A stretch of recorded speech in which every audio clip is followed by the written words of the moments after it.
the benefit of us having these events online is that people now can join us from far and wide. As I've seen several people put into the chat that they're coming from overseas and other places all around the United States. And we love that because that means education, is spread to more people who might not otherwise be able to join us at an event in person.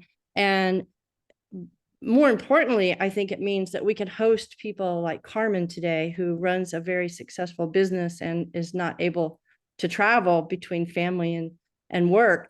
And she can attest to the fact that I have been pleading with her for a long time to join us for an event. Yes, because if anybody knows me, they know nutrition is just one of my passionate topics. And I can't think of anybody better than her to give us a wealth of information. We probably won't have time for Q&A today, but she has such a robust presentation planned. I suspect your mind will be drenched with information and you won't have the need for any more questions. So I hope you can take a lot of things away today and put them to work with your birds. And I just want to say personally to you, Karmen, again, how grateful I am that you've agreed to finally do this, because you are wise and passionate and have a wealth of knowledge that no doubt is going to be very helpful and successful today. So thank you again. I'm going to go off video and take it away. Thank you, Anne. Thank you, everyone, for joining and just finding the time to join us today. I'm so excited to be here and to be part of this. And let me just start with my first slides. Basically, the purpose of today's talk is to raise awareness of how the diet plays an important part in your bird's life. And we also will look at the foods from a little bit different angle. But first, let me take you through some key topics that I will be talking about today. And I hope this will help you on your journey of improving your parrot's diet.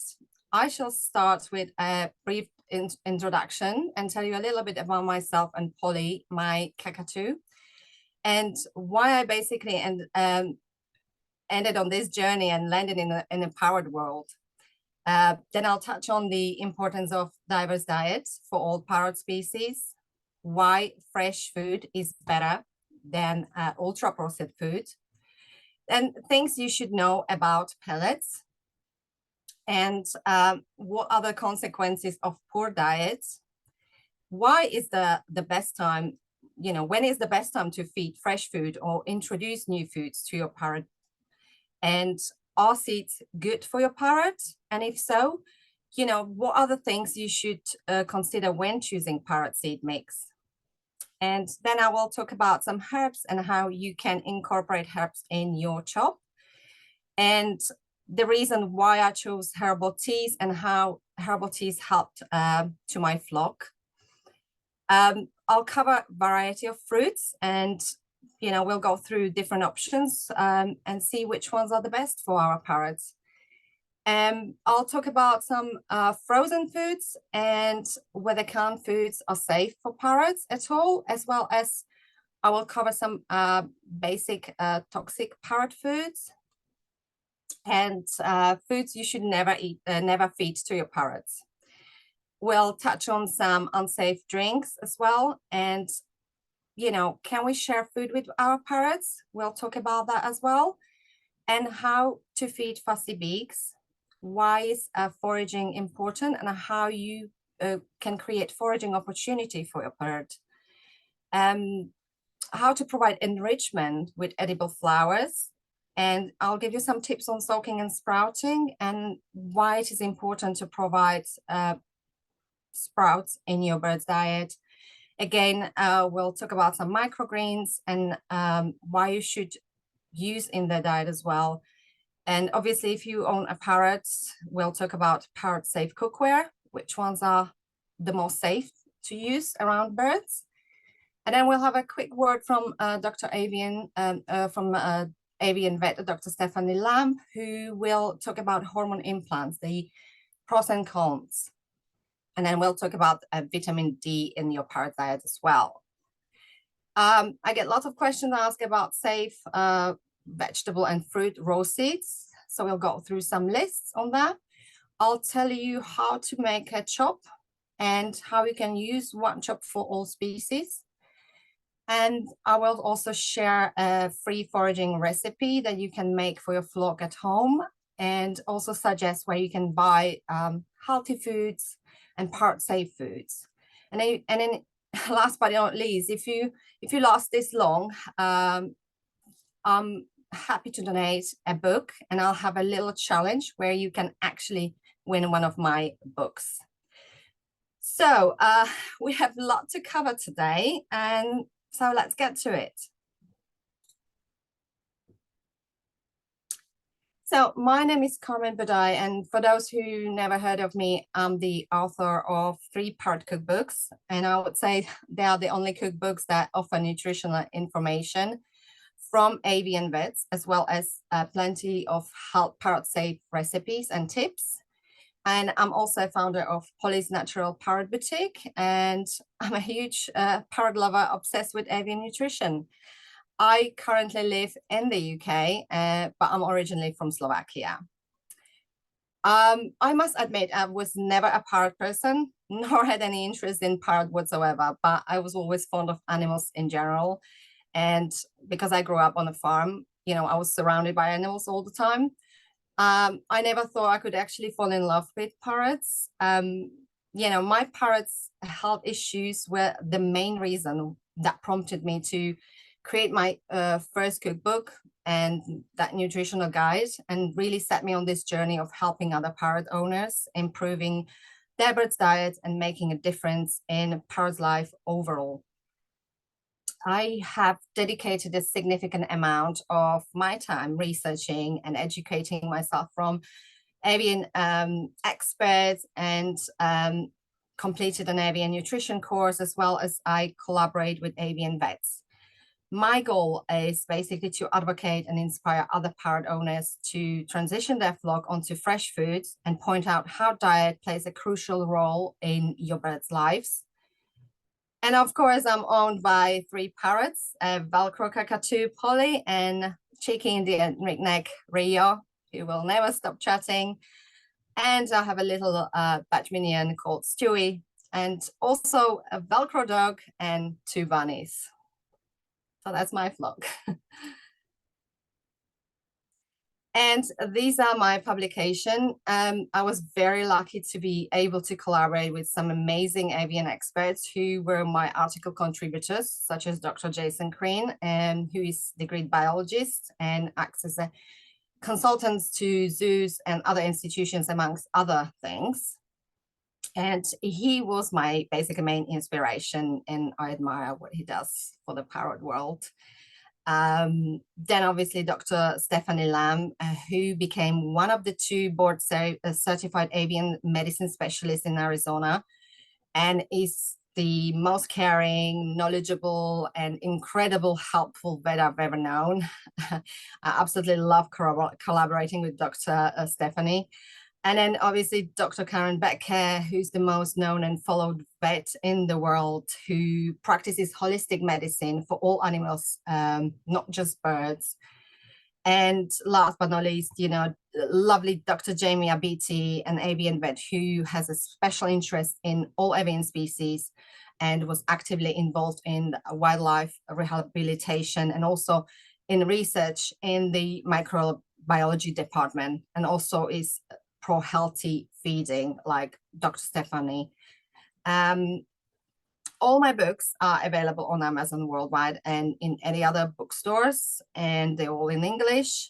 And if purchased through my store, you would be getting an autographed high quality print copy. At some time, I was also writing for Parrot magazine, and you know, if you're interested into healthy recipes, you can get my latest recipes. They start from cover 276. So let me introduce you to my precious girl, Polly. This is the lesser sulfur crested cockatoo, and she's 7. It really all began after our holiday abroad when we saw all these amazing parrots pretty much everywhere, but it still took us a while to finally make that big decision. And after some consideration and a little bit of the research, we opted for a cockatoo. And unfortunately, our very first experience as a parrot owners didn't go according to the plan, and our first cockatoo passed away only after a month with us due to zinc poisoning.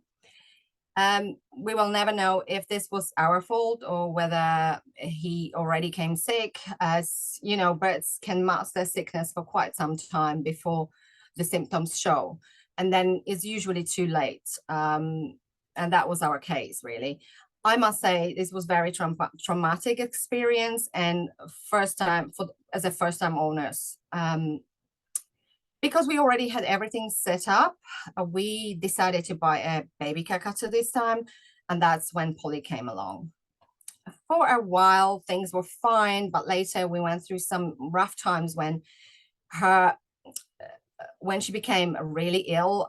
She was misdiagnosed twice, and you can guess for what.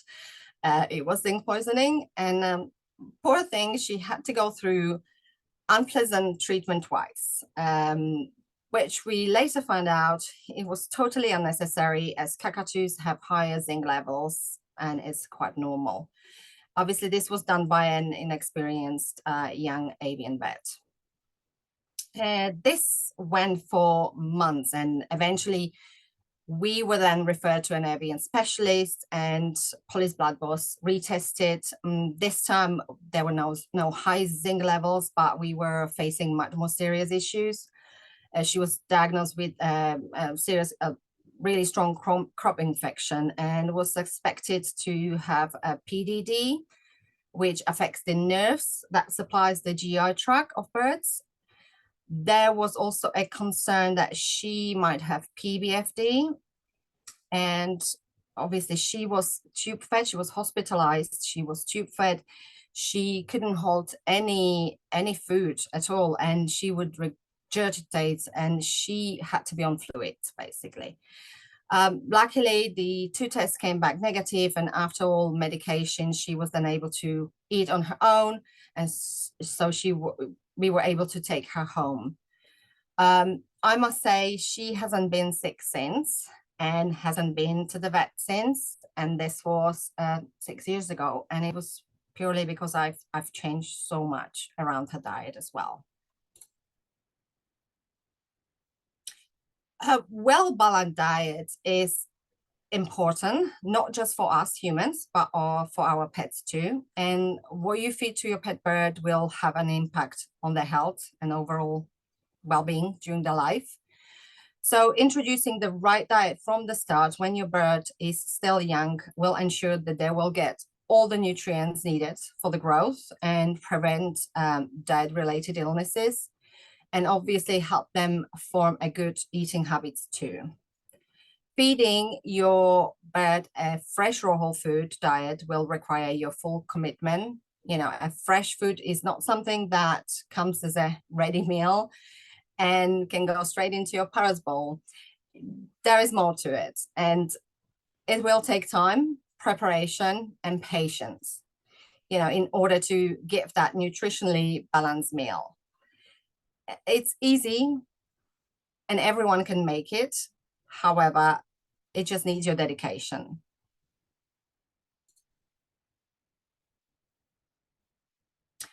So the question is, what is the right diet for our feathered friends? In the wild, parrots' dietary requirements are always adapted to what's available in their natural habitat, and they vary considerably depending on what's in season. Their diet consists mainly of seeds, vegetables, fruits, flowers, and other plant material, and perhaps some insects, but they also drink water from puddles, not from a tub. The puddles are brimming with fallen leaves, plants, and everything. However, in a captivity, it's completely different story. back in old days, cedar diet was the only diet parrot owners knew, and they would thought it would be enough to satisfy their birds' nutritional needs. But obviously this was proven to be wrong, and it caused all sorts of nutritional deficiencies, leading to some serious health problems. Birds were vitamin A deficient, their feather quality was poor, and their immune system was weakened. Unfortunately, many parrots, even nowadays, are still not offered a nutritionally balanced diet, which is either due to lack of understanding by the carers about the implication a poor diet can have on their pet, or due to lack of information available to them. And this is the reason why we're doing these sessions. Seeds are a great addition to your bird's diet, as long as it's not the only food they eat. The popular theories on birds' nutrition that applied years ago are no longer relevant these days. And this is why, the presentations like this can help you improve your bird's diet and share knowledge that comes from the experience as a bird owner too. There's so much out there we can offer to enrich their meals. Our birds need all the nutrients to keep them healthy, and what better way to satisfy their needs than by offering them what nature offers us. Fresh chops are a great way to start, and they are easy to make. Many parrots living in captivity have never been lucky to eat fresh food, but they can always be introduced to it. It's never too late to make that first step. And well-balanced diet will improve the quality of their feathers, their behavior, and overall happiness of the bird. The food choices work both ways. Basically, poor diet can cause illness, and a good diet can cure illness. And this is what I usually feed to my flock. It's not just veggies and herbs, but there's much more. I add sprouted and soaked seeds, grains, legumes. I'll garnish with edible flowers. I use dry herbal mixes, microgreens. I create foraging opportunity for my flock, so they have plenty to choose from. My chops often consist of around 20 to 30 ingredients, if not more, and this is the diversity you want to create. Of course, if this is something completely new to you, you can, you start with small, and then you gradually expand the variety as you go along. And I was the same. At the beginning, I started with just a few ingredients, and then gradually added more and more, and learn as I went and as I got confident.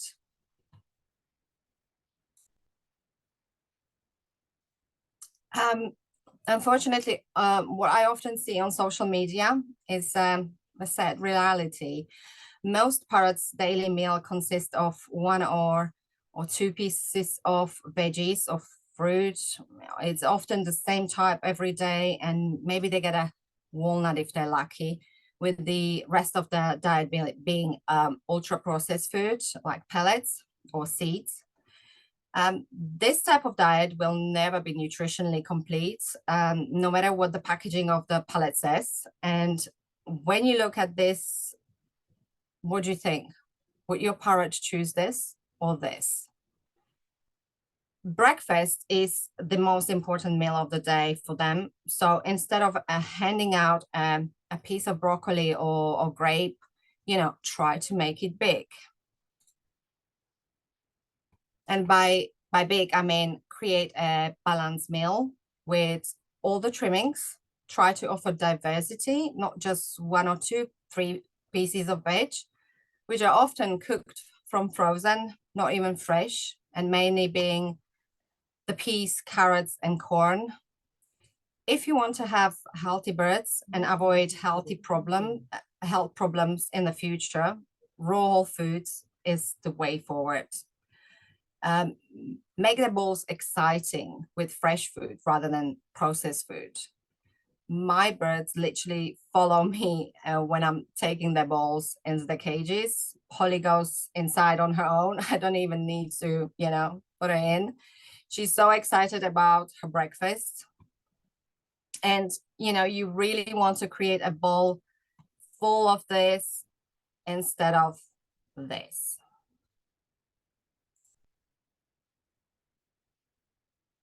I often collaborate with Dr. Stephanie, and we often talk about many parrot related issues. And one of the things I wanted to get straight was what a well-balanced diet for parrots should look like.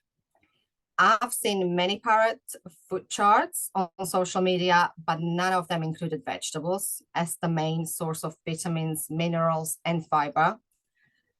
And even if they did, the veg would be recommended as like a small percentage, more of a, like a supplement to the main diet, which would often be the pellets. Charts of that kind can be misleading for parrot owners, as no pellets in the world would, ever offer the nutrients that fresh food can. So after consulting Dr. Stephanie, here is the chart we put together. That's from a vet, not a pellet manufacturer. And it's suggesting 60% of the diet being a variety of fresh veg and herbs, not cooked, not frozen, not canned, fresh. And with fruits only being 10% due to being high in natural sugars. And most owners often get it the other way around, which is not recommended either for various other reasons that I will touch upon in the next slides. And then we have obviously 20% of sprouts and soaked ingredients, and then 10% of the standard seed mix and dry herbs. Yes, birds still need their seeds. And there's absolutely nothing to be afraid of. I feed seeds on a daily basis. Dry herbal mixes can offer a great foraging opportunity when included in their chop. And you may have noticed there are no pellets mentioned. And because parrots don't need pellets if you are feeding them highly diverse raw whole food. None of my flock eat pellets, and they've never been healthier.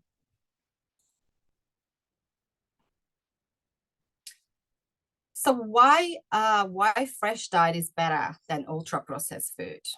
There's the simple answer to this. A fresh diet is more bioavailable. The body can process and absorb the nutrients much better compared to processed food. That is loaded with synthetic vitamins, minerals, which even that is questionable, whether those added vitamins and minerals are still present and survive the whole processing. So processing of any kind reduces the nutrient content and often strips away those vital antioxidants that support immune health and protect cells from damage.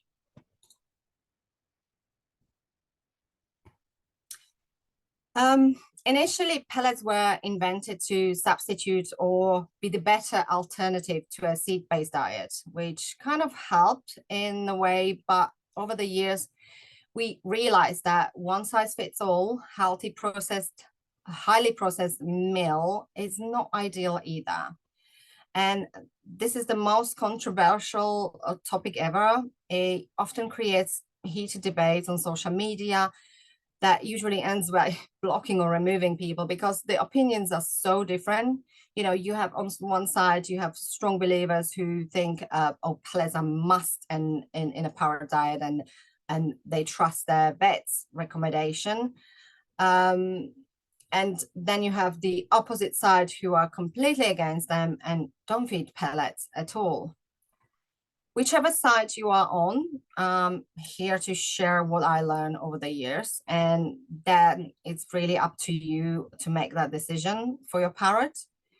I must admit I was feeding pellets too at the very beginning because I didn't know any better and I didn't do much research, and I very quickly jumped onto the raw whole food diet once I knew how it can positively affect the bird's health in the long run and what are the consequences of feeding ultra processed food in the long term. So instead of me trying to explain how pellets are made and what they are made of, I'm going to share a video from Dr. Karmen, the world-known veterinarian who practices holistic medicine for all animals. And this is a segment of a 2-hour interview with Dr. Jason Crane talking about avian nutrition. And if you wish to watch the whole video, feel free to visit Dr. Jason Crane's Facebook group called Team Thrive, which is a paid members group. Trust me, there's so much valuable information that is worth your time. I find this really valuable. She has done a significant amount of research on different pet foods and brands in general, and is the best and most qualified person to explain this to you. So here we go.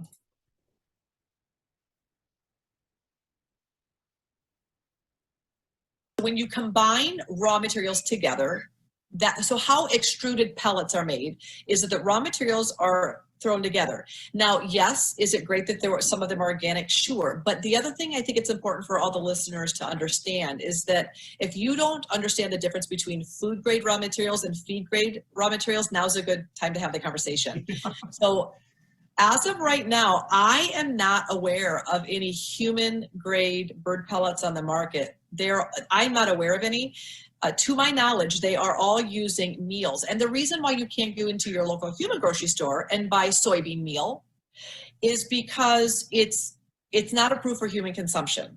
There's enough residues, there's enough contaminants, you can't go in and buy these materials because they're not for animal food, which means they're not tested for contaminants. They would never pass human food inspection for mycotoxins and a whole host of contaminants. Right. We put them into pet food instead, including bird food. So these raw materials that have untested levels of heavy metals, glyphosate, mycotoxins, are the foundation of extruded food. And then we add to that synthetic multivitamins. And just on that note, I have to say there are human grade multivitamins, human grade synthetics that are lab made nutrients. And then there are feed grade nutrients. And one of the ways you can tell the difference is looking at what the words look like. And I would just encourage everyone for dogs, cats, and birds to avoid oxides and sulfates. So when you see on the back, let's say a zinc oxide, that's a cheap feed grade nutrient.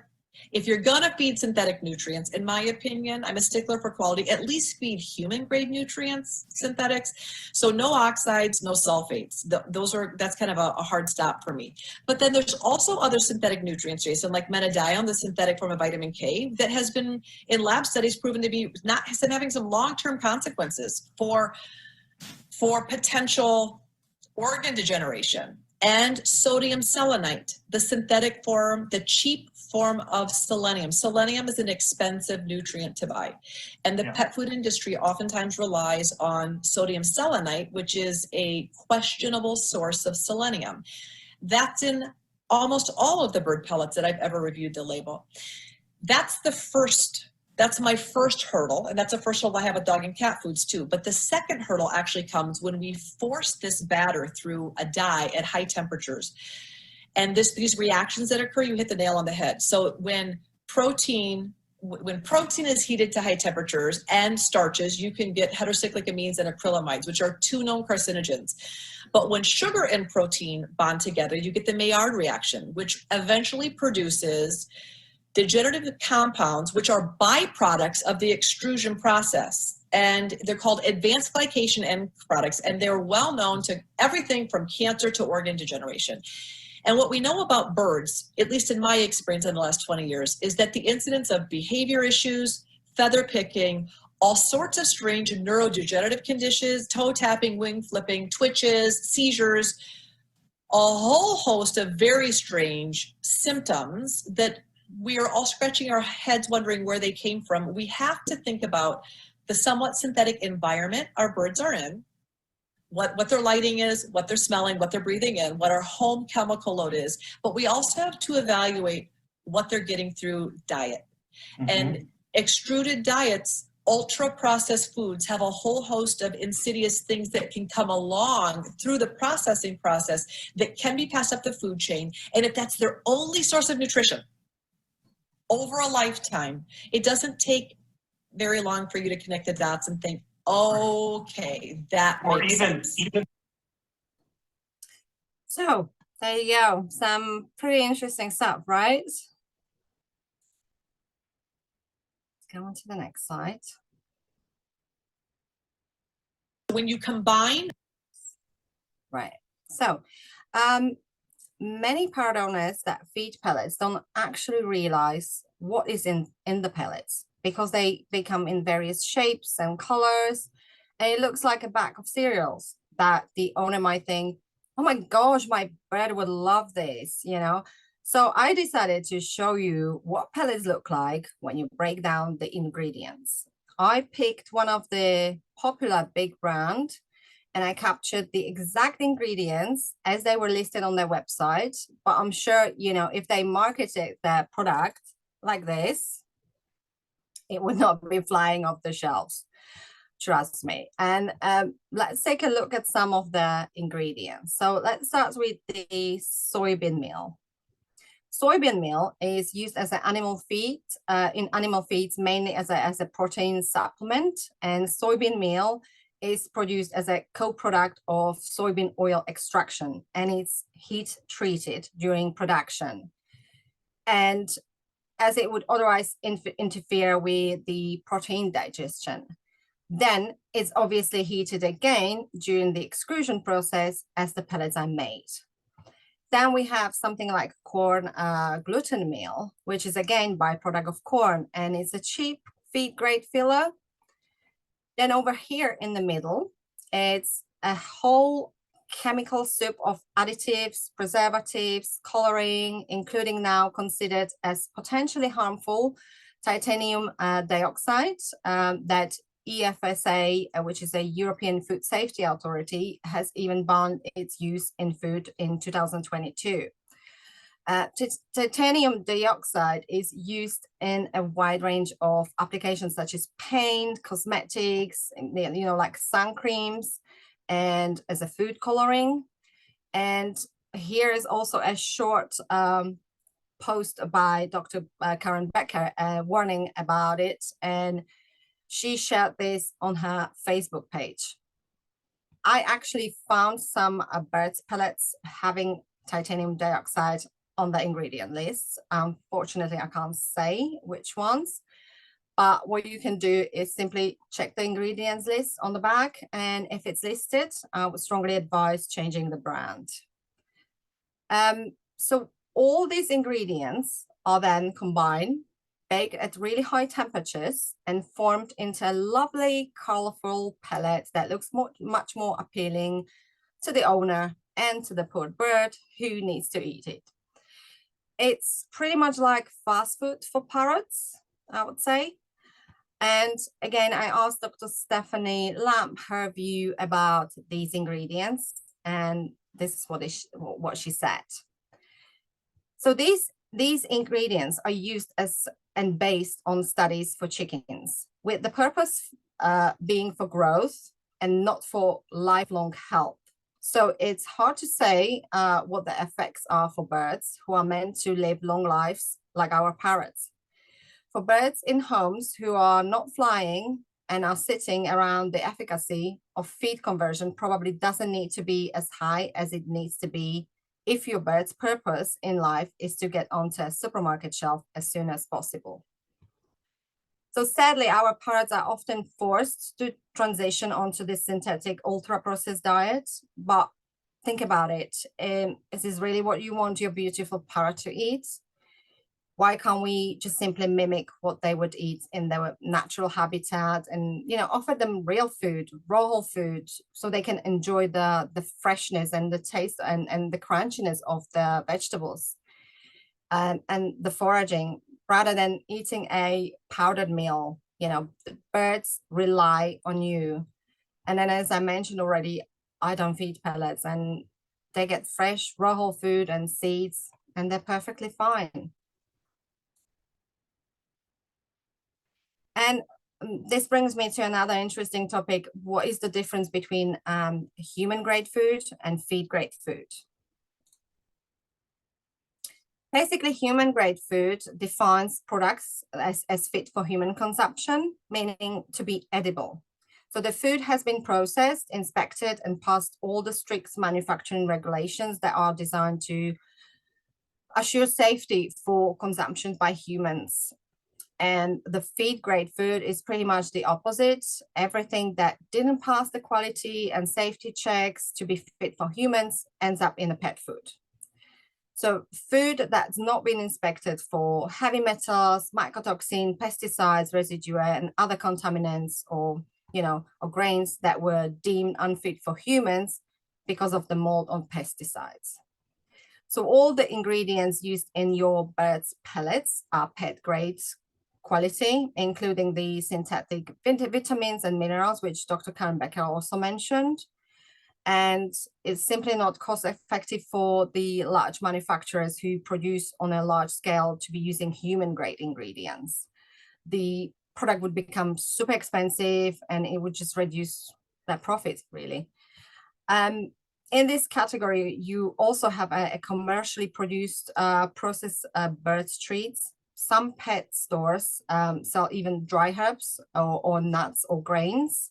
So unless they are clearly labeled as human grade, it's basically all feed grade quality. So it's something to think about when shopping for your parrot next time, maybe.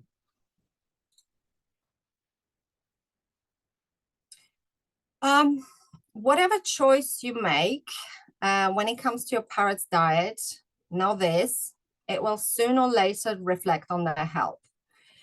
You may find the next image upsetting, but I feel it's necessary to share what the wrong diet can actually do to poor birds who are helpless and really rely on us humans to make that right choice for them. I'm talking about lipomas.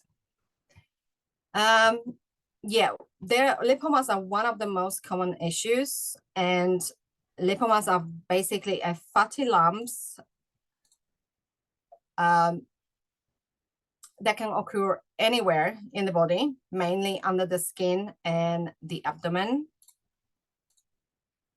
Here.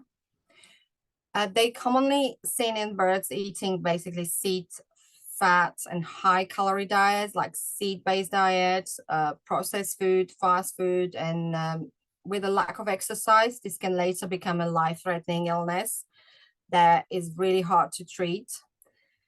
When these fatty lumps get large, the extra weight will just weigh a bird down and make it really difficult for the bird to do any exercise, and it can be really, really uncomfortable for them. The most serious condition, though, is if these fatty lumps occur on the abdomen, where they may lead to compression of the air sacs and cause a bird to have difficulty breathing. Or they could cause displacement of internal organs, leading to GI or reproductive tract problems.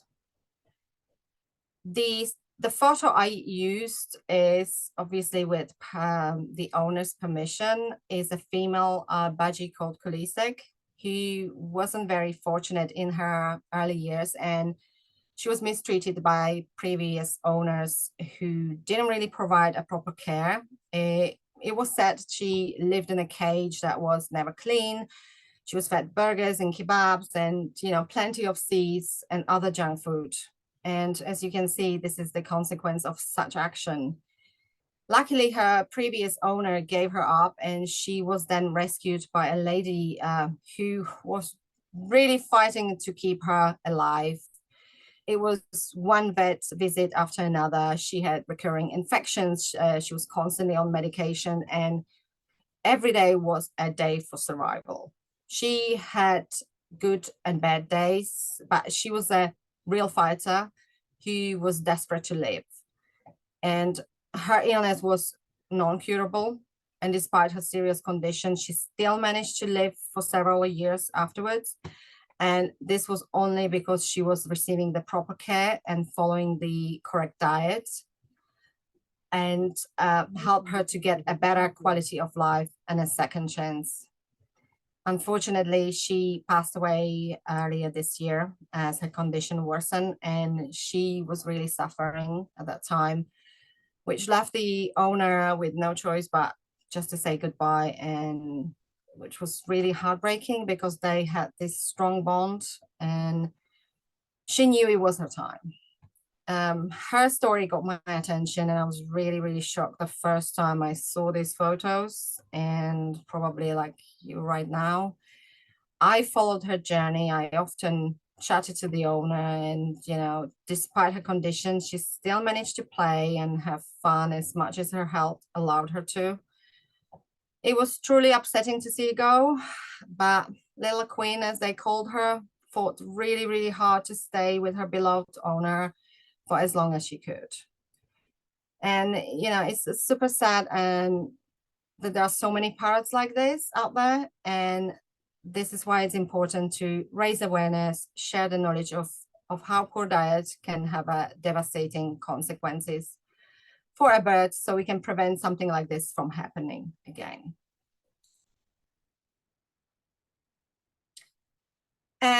Here you can see the difference between a healthy African grey, who would be obviously fed a healthy, balanced diet, had access to foraging opportunities, exercise, have plenty of mental stimulation in the form of games or, teaching them tricks. And of course, minimum to none of the processed foods. And then over here, you have a potentially sick African grey. Feathers are usually the first sign that something is going on, apart from any other serious symptoms that require an immediate vet attention.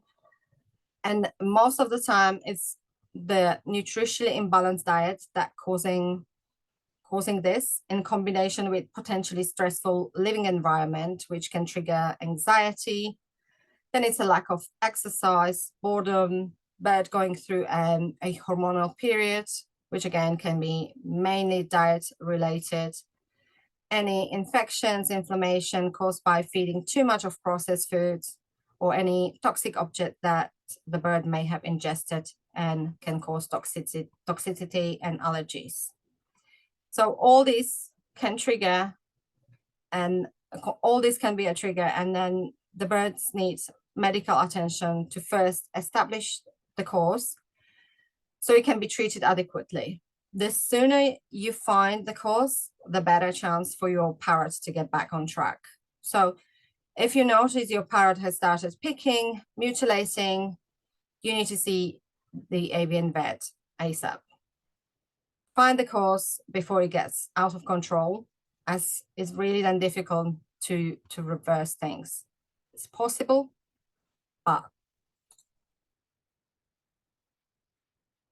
So when is the best time to feed fresh foods?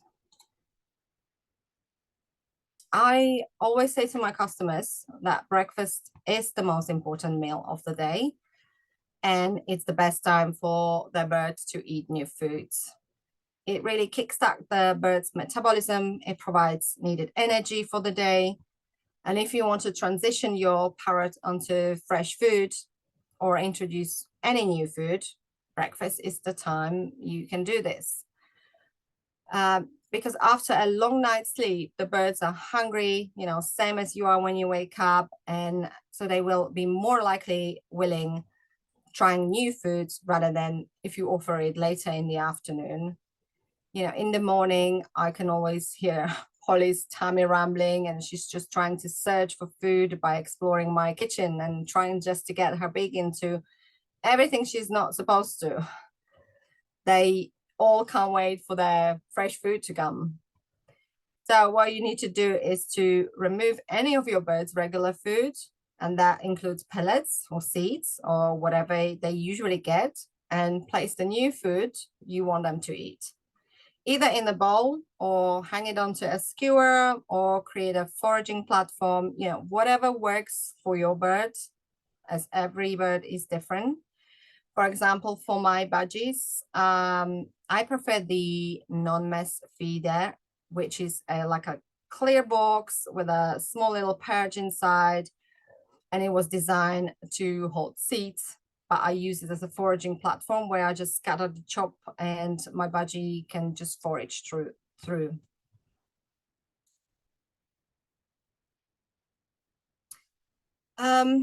This is yet another controversial topic. Should we be feeding seeds to our parrots at all? Many bird owners are now aware of the consequences of all seed-based diets and obviously became scared. So they completely withdrew seeds from the bird's diet. Is this the best approach? Not sure. I would disagree. Parrots need their seeds. The birds, they still get some of the vitamins, fiber from those seeds. And of course, they love removing the hull or forage for their favorite seeds. It's part of the nature. And that's what they also eat in the wild. Of course, their lifestyle is completely different than our captive birds have. And even though they feed on seeds, they also have access to other fresh foods that is in season. And they use all their energy for flying and trying to source food, as opposed to captive birds that sit on the perch all day and then get a room service at the end. But the seeds we feed should not be the only food the bird gets. If the parrot's diet consists of only dry seeds, then this will become a problem over a longer period of time, and the parrot will eventually become ill because it won't get the adequate nutrition that is needed, and therefore their diet will be imbalanced. But if you offer dry seeds as a part of a healthy, balanced diet, is reasonable in sort of reasonable proportions, and as I pointed out in the chart, and in the combination with other fresh foods, then this won't pose any harm to them. I serve seeds daily, but they also get other food, other fresh foods. I'll break down the key factors that you should consider when purchasing commercial seed mix. But first, what is the implication of seed-based diet? To give you the most accurate explanation, I will cite avian vet, Dr. Stephanie Lamb. So birds eating only seed-based diets were vitamin A deficient, their feather quality was poor, and their immune system weakened. Seed naturally lack vitamin A, and with time, vitamin A deficiencies will cause changes to the cells that line the skin, along with cells that line other parts of the body. This could potentially result in dry skin and a poor feather development, both of which may stimulate a bird to pick. So what to look out for when shopping for a good quality seed mix? There are so many brands out there that are offering all sorts of different mixes for different species that it can sometimes be really confusing, especially for a new bird owner.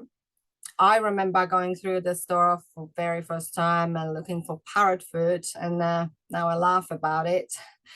And seeing all those bags of different mixes and other processed food was just overwhelming, and I didn't know which one to pick. Of course, it was my early days, and I had no clue about avian nutrition, and I would have bought any type really, and not knowing how some could be potentially dangerous. So the main and first thing to do is to check for peanuts. Having peanuts in your bird's mix should be banned, in my view, as it's just posing too much of a risk. Peanuts shells harbor a mold, Aspergillus flavus, which releases a toxic substance called aflatoxin, and it's really dangerous for parrots, and it can be fatal. So when you see a seed mix containing peanuts, avoid. That's my first no-no. The other 4 points are not as critical, but I thought you should be aware of some facts. I tend to avoid seed mixes that contain a large amount of added dry fruits. Anything that has raisin, papaya, banana chips, kiwi, these are all high in sugars, and they also contain sulfur dioxide, which is preservative. Manufacturers tend to also add some garlic and sesame sticks. Some of them, they put even little pellets. So I try to avoid seed mixes. Every time I buy seed mix, first thing I do, I just look at the ingredient list. And if it contains any of these, pass. I'll just go somewhere else.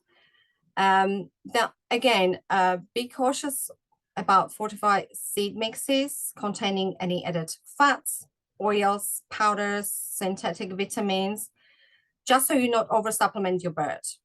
I tend to buy natural seed mix with nothing added in, because obviously my birds, they get all the fresh food as well. So you don't want to over supplement. And then avoid mixes with dry lentils. They're not easy to digest. Dry lentils are fantastic when they're soaked or sprouted or cooked. You can even do cooked. And a last thing, check the expire date. Nutrition will deteriorate with the time and the poor storage. And what I tend to avoid is loose mixes that you sometimes find. I'm not sure if that's in the US, but in the UK, you have stores that actually sell loose mixes that you can just, bag it and then just put it there. You don't know how long they were there sitting and collecting dust. You don't even know the expiry date on them. So I never ever buy mixes like that. So that's I think the last main thing to look when buying the seed mix. Herbs. So herbs have been used in food or medicine for centuries, and in general, they can be fantastic addition to your parrot's diet, as they are naturally high in antioxidants and other vitamins and minerals. Of course, adding fresh herbs to your bird's chop is always preferable, but dry herbs have also their purpose. And herbs can be added herbs can add as sort of like a flavor to your bird's meal, and most importantly, it's just natural food. And here are the most common ones you can offer to your parrot, and they can be easily found in any supermarket. You can chop them, you can create like a little bouquet and just hang them in your parrot's cage, so the birds can nibble on them, especially for small birds. I'm sure they would love that. And you can also feed these herbs dry and add to your parrot's chop. I include dry herbs in my parrot's dry mixes, which is usually a combination of dry flowers and variety of seeds, grains, herbs, dry vegetables, etc. So blend like that can then be sprinkled over your bird's fresh food and added to the foraging trays. Or, for example, I add a few leaves of fresh mint to police water. Mint is great for digestion, and it just kind of flavors the water. Of course, you must always do your research as to what herbs are parrot safe. But these are absolutely, the basics, and I'm sure you can get these in any part of the world, and you can easily just use them in your bird's chop. So why I chose herbal teas for my flock? Let me start first. What are herbal teas? Herbal teas are also referred as herbal infusions, tisanes, and these are basically the leaves, seeds, fruit, and other parts of the edible plant. They don't come from the Camellia sinensis plant, which are harvested to produce the caffeinated black, green, oolong, and white teas. But you probably never thought of offering teas to a pet bird, and trust me, me neither. I had no idea this was an option for our feathered friends. I stumbled across avian teas when I began following Dr. Jason Green, and I was just intrigued to learn more. It really all started at that time when Polly was sick and when she was finally discharged. But even then, she came home and she would be still like not herself, and she was still fluffed up and sleepy. And this was the time when we finally got my avian herbal teas from the US. So I gave her some, and in a couple of days, she was back to normal as if nothing happened. like we were shocked and happy at the same time, as we thought she would have to go back to the vet if she didn't improve. But this was the time I realized how powerful herbal medicine can be. And because I needed to have access to this magical tea at all times, just in case this happened, which never happened again, I decided to start a small business and bring these powerful teas to Europe, so other parrots could benefit from them too. And so I approached Dr. Jason Green, who agreed to formulate these for me, and the rest is history. I remember when I first said I would be selling herbal teas for parrots, and people just laughed. What? Tea for parrots? Now it became a must-have item. So I saw what it did to my birds, and it was a lifesaver. It was a miracle. I don't know. And not just that, but I had several other my customers saying similar story where the tea helped them with the crop infection. So I definitely recommend avian herbal teas if your bird is sick or is recovering after surgery or has been plucking or going through a hormonal phase. However, please speak to your avian vet before your parrot is on, if your parrot is on any medication, to check if any of the ingredients could interfere with your bird's medication. If your parrot is not on the medication, it's absolutely fine to use daily. And how do we offer tea to birds?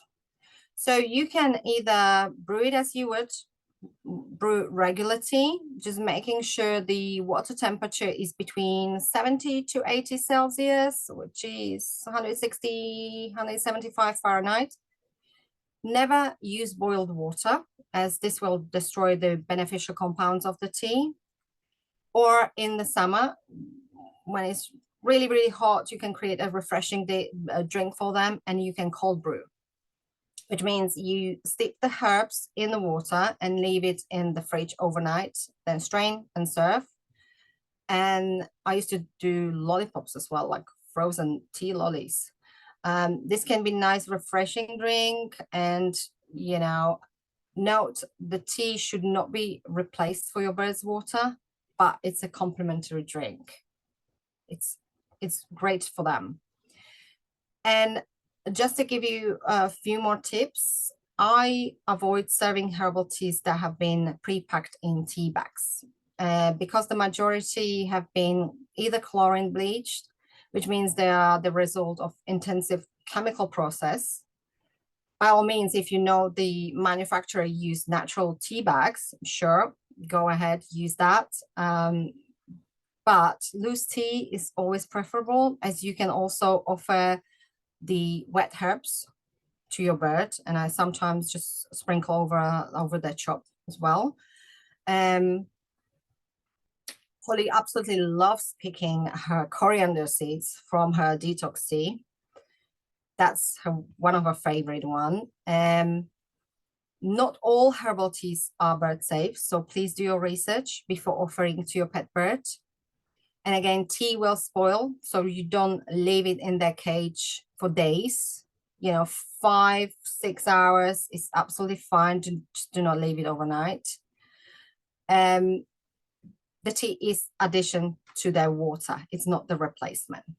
And if your bird refuses to drink, try offering it in maybe different cups or bowls. For example, Polly will only drink her tea from a mug or glass that I have to hold it for her.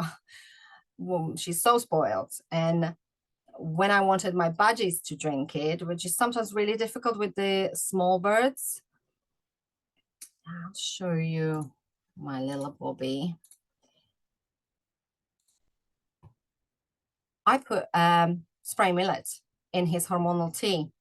And as you can see, as he was eating the millet, he was also ingesting the tea. Otherwise, it's very difficult for small birds to get them drink the tea. Some might, some not, I'm not sure, but with mine, I always just put a bit of millet in there just to encourage them as well. Again, always opt for organic teas. If you can't, if you can, you know, if you can't, it's fine. Again, go for a human grade quality teas, not pet grade. If it doesn't say it on the label, then it's likely to be feed grade. And the last thing you want to do is to brew all herbs that hasn't been tested for heavy metals, mycotoxin, pesticides, residue, etc. So you really want to make sure it's suitable for human. And some herbs, flowers, seeds used in herbal blends, you know, work well with combining small quantities with other ingredients, but may not be suitable when offered individually and could pose some sort of health risk for the bird. So please don't brew random herbs. For example, I follow formula with specific amounts of each ingredients for all my avian blends.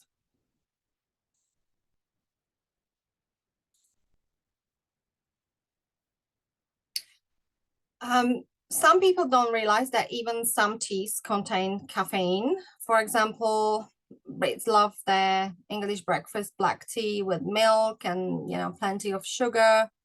Sharing this type of drink with your bird is definitely not something I would advise. And yes, I hear some owners saying, well, my bird only gets a sip.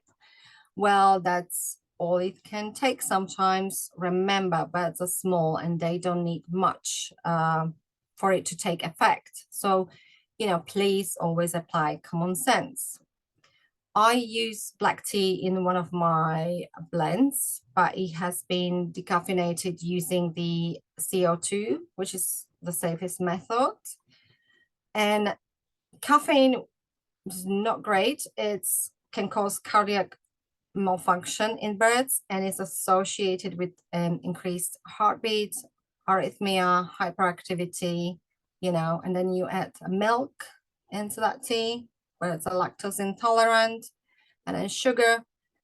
When you add the sugar in tea, refined sugar is bad for humans, let alone for a little bird. So please avoid, you know, if you want to share a cuppa with your parrot, make your cuppa, but for your bird, make one of the avian teas. That's how I do it, Polly. I make my tea and she has her tea. Fruits. There are a variety of fruits that we can offer to our feathered friends. So let's go through some options and see which ones are the best for them. Let's start with fresh fruit. Fresh fruit is always preferred to any other alternatives, and it's packed with minerals, vitamins, antioxidants, and most important, a fiber that supports a good digestion. But they also contain natural sugars, so these need to be offered in moderation. Fruits like jackfruit, grapes, and mango are the highest in natural sugar, and 1 grape and a small cube of mango per day is absolutely plenty. Also depending on your parrot size, so keep that in mind. Fruits that are low in sugars are strawberries, raspberries, watermelon, which is quite refreshing during the summer, and apples. I feed apples daily because of the fiber. You can feed fresh fruit daily in moderation. I see many parrot owners that they focus way too much on fruits instead of veggies. For example, I don't feed fruits for breakfast, as I want them to eat the veggies and the sprouts and everything else, everything non-sweet stuff, rather than them picking out the fruits. But they get their fruit portions later in the afternoon or with their evening meals, depends, but again, small quantities. And I always offer variety. My Indian ringneck is absolutely obsessed with apples. So he has small piece daily, and you know, apples are fantastic. I tend to avoid green apples as they're a bit more acidic, and I prefer red ones. But again, the problem is that they're slightly higher in sugar than the green ones. But in small amounts is fine. So the next one is dry fruits. Dry fruits, most of them you buy in your supermarket or health store contain preservative called sulfur dioxide, or added oils, even sweeteners or refined sugars. So not ideal for our birds. And as I mentioned earlier, many seed mixes contain dry fruits, but those are even worse because they are feed grade. So too much sugar in your bird's diet promotes various health issues and, creates hyperactivity. It can promote feather picking, obesity, and manifestations of diabetes and more. So please feed fruits in moderation at all times. And in this slide, I want to show you the difference between dehydrated and freeze-dried fruit and then commercially processed fruit, and how the drying process actually changes the fruit's nutrition and its appearance. So let's start with dehydrated fruits. As you can see on the top two, these were dehydrated naturally without using any other preservatives. So the water has been removed using either dehydrator, or they were either sun-dried or air-dried. And these can be easily produced at home using the dehydrators that you can buy online or Amazon. There are no added nasties. It's just fruit, but it still contains natural sugars. The only downside is that it'll spoil faster because there's no preservatives. The texture and the appearance of the fruit will also be significantly different from the commercially produced dry fruits. So there will be soft fruits like bananas and raisin and strawberries will become kind of leathery and they change the color. And on the other hand, slices like apples can become a bit crispy. Then we have freeze-dry fruits, and which is my favorite,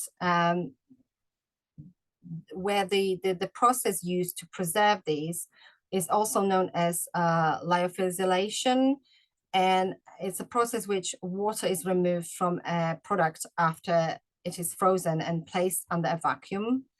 So the goal of freeze drying is to preserve its nutritional profile without using preservatives, and this method holds up to 90% of its original nutritional content. And through this process, the fruit remains intact, and much of the nutrition found in the fresh fruit stays as well. The fruit is airy, it's crunchy, but again, contains still natural sugars. And then we have bananas. So this last photo shows the standard store-bought banana chips that so many offer to parrots as a treat. You can see them also in the seed mixes, but those are mainly the feed grade quality, which is even worse.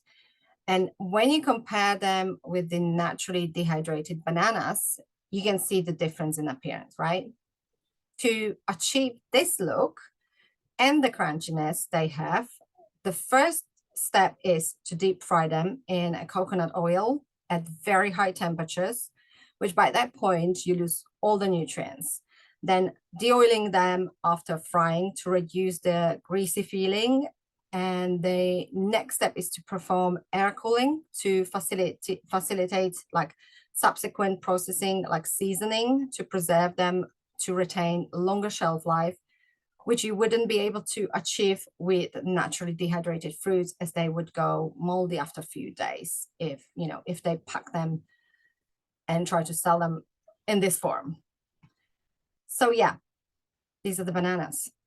So to summarize it, fresh fruit is the best option, followed by the freeze-dried and then naturally dehydrated fruits. Commercial dry fruit are best to be avoided. And then home dehydrated or freeze-dried fruits can also be great as a reward during the training or like an afternoon mini snack, and are definitely the perfect alternative to any commercial ultra-processed treats that are usually packed with junk and preservatives. And 1 or 2 small pieces a day is absolutely fine. always opt for human grade foods when it comes to birds. And remember, feed in moderation. And here's a little note from Dr. Stephanie. How much fruit is too much for your bird? So too much of anything is a bad thing. If a bird gets more calories a day than it needs, its body is going to have to store those extra calories for possible use in the future. The body will convert sugars to fats at a certain point and store them in the liver. Over time, more and more build up if they are not working it off. So whether it's sugars or fats, the final outcome will potentially be the same. Feeding too much fruit to your birds, you are going to also be missing out on proteins that birds need. Lack of lysine and methionine protein in the diet will result in fatty liver syndrome as well. So if they eat a lot of fruits and not a lot of other items and unbalanced diet, unbalance their diet, that way you will get the same problem. Fruit shouldn't be considered as the main factor that can cause fatty liver disease, as there can always be other underlying factors that can contribute. As I usually say, balance in diet is the most important thing.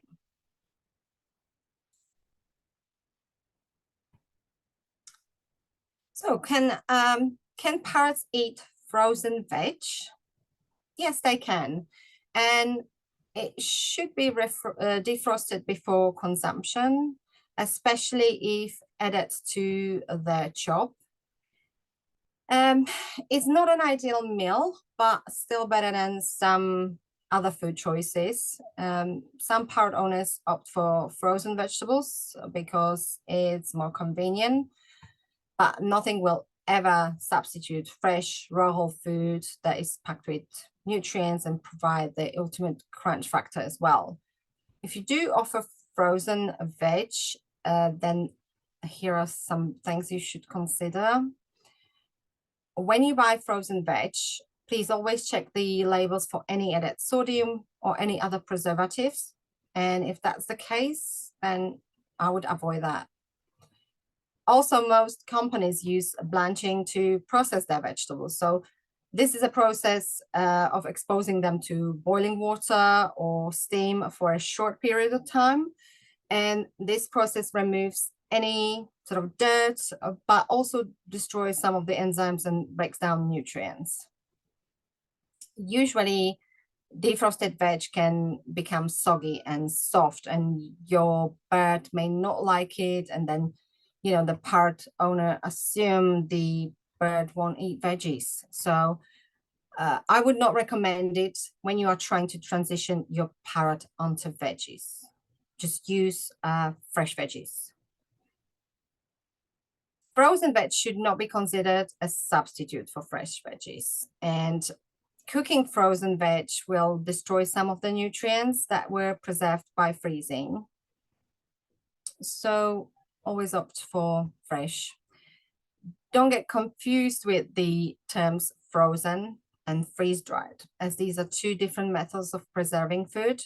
So freezing is exposing food to temperatures below its freezing point, turning it into ice and solidifying all the water and moisture contained in the food. And then freeze drying, as I mentioned already, is a form of dehydration that removes the product's water content by turning it from ice to vapor, and it preserves up to 90% of the nutritional value. From what I've seen on social media is that the most common frozen veg offered to parrots are usually corn, peas, and carrots, right? These are quite popular choices. However, they're not high. They're also high in natural sugar. So a meal of this kind combination is then often topped with some of the fruits as well. And it's like giving your parrot a candy to start the day. And you know now what too much sugar does to bird. Parrots need a highly diverse diet, so 2 or 3 single veggies simply won't satisfy their nutritional needs.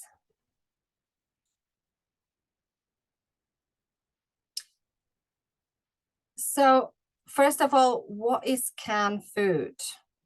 Canned food is basically food preservation. It's a food that's been processed and sealed in airtight container like glass, jar, or can. It was invented to provide shelf life for up to 5 years, and it goes back to 19th century when they needed food for soldiers that wouldn't, the food that wouldn't spoil, and then it just skyrocketed after World War. So let's take a look at the canning process to give you a little bit insight. First, canning process relies on heat treatment for the destruction of microorganisms and preservation of the food and to prevent spoilage. So usually canned food is cooked at very high temperatures and is often thought to be less nutritious. And then second thing, what you also need to look out for is the additives like added salts, sugars, or any other preservatives. I actually went to a supermarket and looked at several brands, and the only canned veg I found were typical carrot, peas, and corn, which again are the most popular amongst parrot owners anyway. So let's start with peas. And when you open the can, you would think, well, it's only peas and water, right? But actually, when you look at the label, the ingredients list will tell you it's not just that. It has added sugar, salt, and even coloring, which is called chlorophyll copper complex. And as that is often used as a bright green food dye, and it is also used in cosmetics. And it's also known under E141. So chlorophylls, I was actually curious if this could have sort of some side effects on birds. So I asked Dr. Stephanie again. From what she said is that there's no data about the effects on birds, but then again, depending on how much of the copper component is present, that could become a problem as birds can get copper toxicities. It's probably a small amount, but we don't know that, so it leaves us in doubt. Let's take a look at the second one, which are carrots. And you have again carrots, water, and ascorbic acid, which is known as the E300. And again, it's a food additives. It's basically vitamin C synthetic that helps to retain the color and also lower the pH of the canned food to prevent growing bacteria. And again, I asked Dr. Stephanie what her thoughts were on this one from a vet perspective. And she said the ascorbic acid is generally fine as long as your bird is not prone to iron storage disease. So if you have a bird that has or is prone to iron storage disease like lorikeets and toucans, you may want to avoid products that have that in there because it increases the absorption of iron. And the last but not least is the sweet corn, quite popular. This one contains salt, and of course, sweet corn is naturally sweet, so it contains natural sugars. Any excess salt in your bird's diet can lead to excessive thirst, dehydration, kidney failure, or even death. So conclusion, canned veg is not an ideal meal for your bird as it's been processed. There's been some nutrient loss and it can contain preservatives, additives. Will the bird pass away from eating it? No, but if this is a food that is offered on a daily basis and it's the only limited to these 3 veggies, carrot, peas, and corn, then over a longer period, your bird can become nutrition deficient.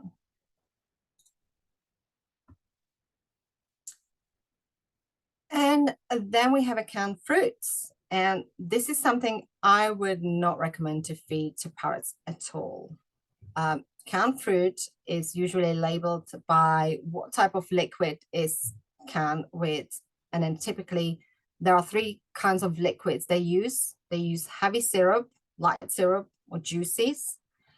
And fruits are already rich in natural sugar. So any added sweetness will just create a little sugar bombs. And when you look at the labels on some of the brands, you can find, apart from added sugars, it's juices from concentrates, glucose, fructose syrup, sugar, acidity regulator like citric acid, and some even including E127, which is a color, and that's mainly used for cherries.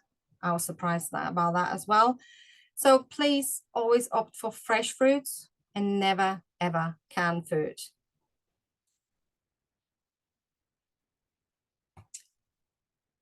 Paratoxic foods. So this is not a whole list of toxic foods that parrots should, should never get that big into, but I picked what I thought could pose a real harm. So I picked the main ones, and these are absolute no-no. Let's start with avocado. I'm sure you all know by now that avocados, even though they are super healthy for us and we all love avocados, it contains pyrosine and fatty acid-like substance that kills fungus in the plant and can cause respiratory difficulty or heart damage. And all parts of the plant, the skin, meat, pits, and leaves contain this toxin. So the most common sign of pyrosine toxicity in birds are lethargy, heavy breathing, birds suddenly collapsing, or sudden death. Then we have chocolates. Chocolate is toxic to all pets, not just birds. So I'm sure everyone knows about chocolate, and it can cause vomiting, diarrhea. It affects birds' central nervous system, and can cause seizures and eventually death, even if consumed in small amounts. And birds don't need much. Then we have garlic and onion. Again, toxic to all animals, whether raw or cooked. Still, and they contain allicin that can cause anemia and can irritate the lining of your bird's mouth or crop, can causes ulcers as well. We have rhubarb. Both leaves and meat are toxic, and it contains high levels of oxalic acid. And then obviously alcohol, any alcohol or fizzy drinks, it can be fatal even in small doses. It basically depresses their organ systems. And plus any fizzy drinks, I know some parrots can, dip their beaks when someone's drinking a Coca-Cola or something. They contain carbon dioxide gas, and they contain sweetness, sugars, coloring, preservatives, even caffeine. And nowadays you have fizzy drinks that are infused even with CBD. So please be mindful, when you have birds around and you're drinking any fizzy drinks, just don't let them drink that, please. If your parrot has ingested any of these, please contact your vet ASAP, as it can be fatal. Now, moving on to food categories that won't pose an immediate health threat, but are inappropriate and can have a big impact on their overall health, resulting in many health issues in the future. This may not show right away, but over a longer period of food abuse, you may start wondering, why on earth my bird start picking its feathers, or is hormonal, or has developed all these sudden illnesses, and you end up seeing vets more often. So let's start with dairy products. Parrots are lactose intolerant. They do not have the enzyme lactase, which is needed to break down the carbohydrate lactose in dairy products. And it can result in diarrhea, vomiting, because it's indigestible for them, and may even upset their GI flora. So I often hear from owners saying, but my bird loves a bit of cheese or yogurt, or it's only once in a while, or once a week, or once a month. You know, the answer is no. They should not be allowed any amount of dairy in the diet, period. It's the same like as you wouldn't give a lactose intolerant toddler a dairy food, right? Even if the bird won't show the signs, it can be in discomfort, but the bird won't tell you. You won't know that. So please be mindful. This is not something to be taken lightly. Now moving on to junk foods. Junk food such pizza, chips, crisps, burgers, and other popular choices given to birds or shared with birds are high in salts and saturated fats, and that can result in liver disease later. So please don't let your bird again nibbling on a burger or pizza. This is not parrot food. Next one is meat, and that includes any meats and even the popular chicken bones. Meat in general is high in fat and cholesterol, which contribute to development of cardiovascular diseases, and is high in saturated fats, high in animal protein.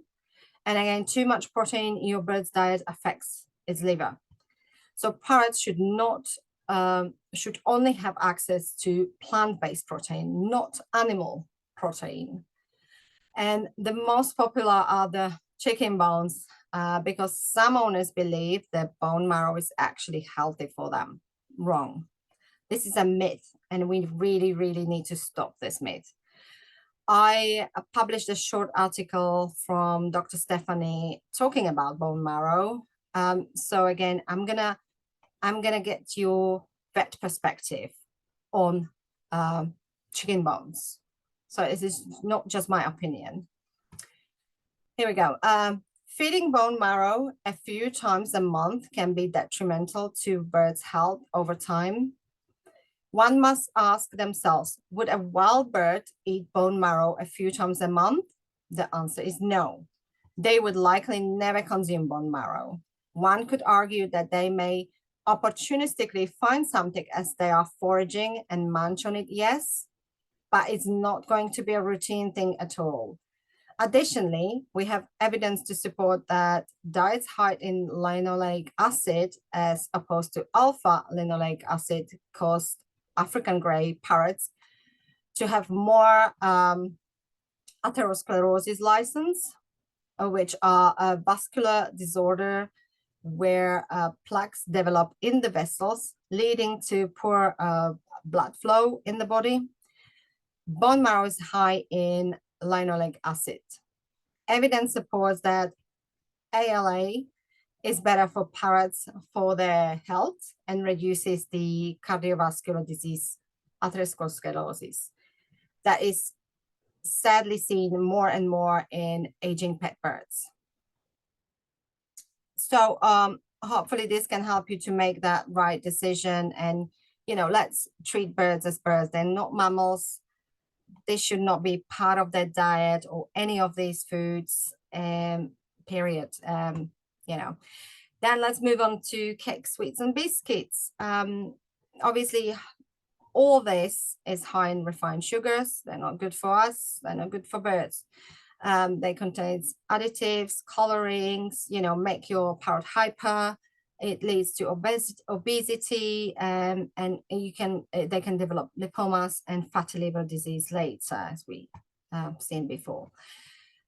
So please apply common sense when feeding your pet birds, and you will have one happy, healthy bird to keep you company for many years to come. And also, you're going to save so much on the vet bills as well. And as I already touched on this, peanuts should be avoided completely. I know everyone loves peanuts, right? But that doesn't mean it's good for us or our parrots. There are many articles about the danger of feeding your birds peanuts, but despite all the warnings, this dangerous treat is still offered to so many birds out there. And many parrot owners lost their birds due to aspergillosis.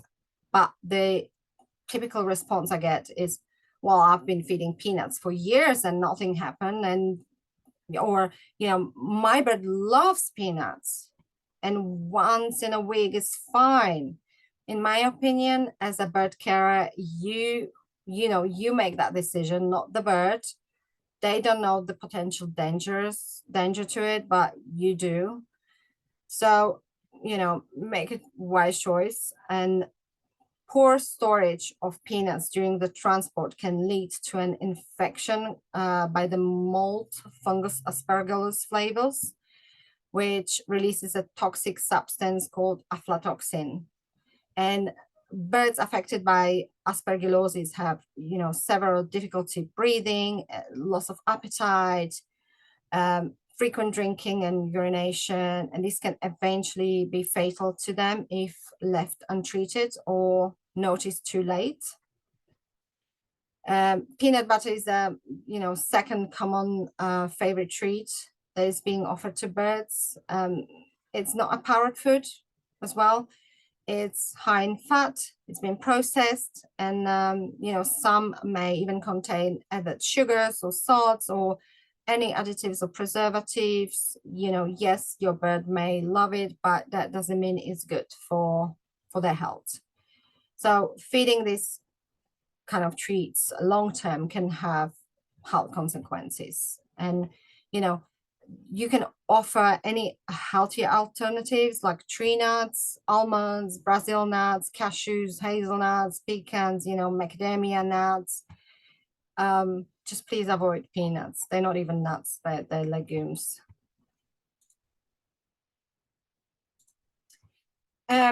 Drinks your parrot shouldn't drink. As I already mentioned, alcohol should not under any circumstances be offered to your parrot, and it can be fatal in small doses. Fizzy drinks, again, contain carbon dioxide gas, sugars, additives, coloring, caffeine. Again, that's a no-no. And then you have caffeinated beverages such as, coffee, soda, and certain type of teas. It can be also dangerous. And then teas, we covered teas already. So avoid black, oolong, green, and white that contains caffeine. So you don't want to give this to parrots. You can offer green tea, but it needs to be decaffeinated. And, always offer a fresh water. And instead of this kind of regular tea, just opt for herbal infusions.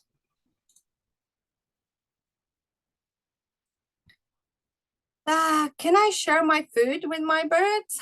That's a question. I've seen so many videos on social media of bird owners eating in front of their birds, pretending they don't want to share the food and, to get the bird's reaction and to create an entertaining video. Of course, it always ends with the bird pinching a bit of that food. So the answer to this question, no, you should not be sharing your food with your parrot unless you are strict vegan, vegetarian, and even then there are some restrictions too. So please be mindful when eating food that is not bird appropriate when having them around, as really you are teasing your pet and eventually feeding something they shouldn't have. Birds are naturally inquisitive. They obviously want to try that thing that mom's making such a fuss about. And actually you can use this technique if you want your bird to try some new foods or transition them onto fresh food, and it can be used to trick any fussy beak. It can also be great bonding experience for both. Long time before, when Polly was still young, I used to make myself lunch, and I made a small foraging plate for her, obviously with the bird appropriate food. And then she joined me at the table eating her food from her plate, and I was eating mine. So this was such a great bonding time for both of us at that time. And she wanted to feel a part of my flock, you know, and I was her flock. So pretty much that's how my fine dining cuisine was born. I made all the effort to make a small, easy meal that looked as attractive as mine to grab her attention, and without her wanting to eat from my plate, so we could, you know, both enjoy that time together. So you may want to try something like that. How do we feed fussy pigs? I know many parrot owners struggle with this, and you know, there's always this one fussy parrot that will only eat certain foods and will reject everything healthy or new. I get it. You know, it's not easy task to get them to eat what they want. Trust me, I have a cockatoo. She's not easy either, you know, but over the years, I learned her moods and desires by sort of observing her and not giving up. And it took years before she even tried courgette, zucchini, or beetroot. You know, I only recently observed she can actually eat these veggies now without tossing them out of the bowl, which she didn't before. So as I already mentioned, if you want to introduce new foods or you want to change your bird's diet to the best way is to start in the mornings. And I'm mainly referring to fresh foods, not pellets, as some parrots don't recognize pellets as food. So the birds are hungry in the mornings, and they will most likely be willing to cooperate and try new foods at this time, rather than later in the day when they, you know, their crop is full and they're less enthusiastic about new foods. Again, you will need to remove any comfort food or the usual food when serving the new food. You will need to repeat this until you see some change. This can take, you know, months before the birds accept new food. So only offer a small amount to avoid wasting the food. Now, second important thing is the presentation. Parrots are naturally inquisitive, and they, you know, they like to try new foods that is appealing and then sparks interest.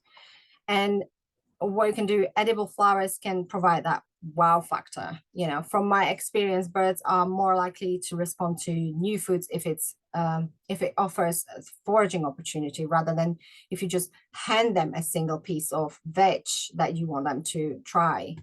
You know, it works for some parrots, but some will reject it, especially small birds. They're not easy.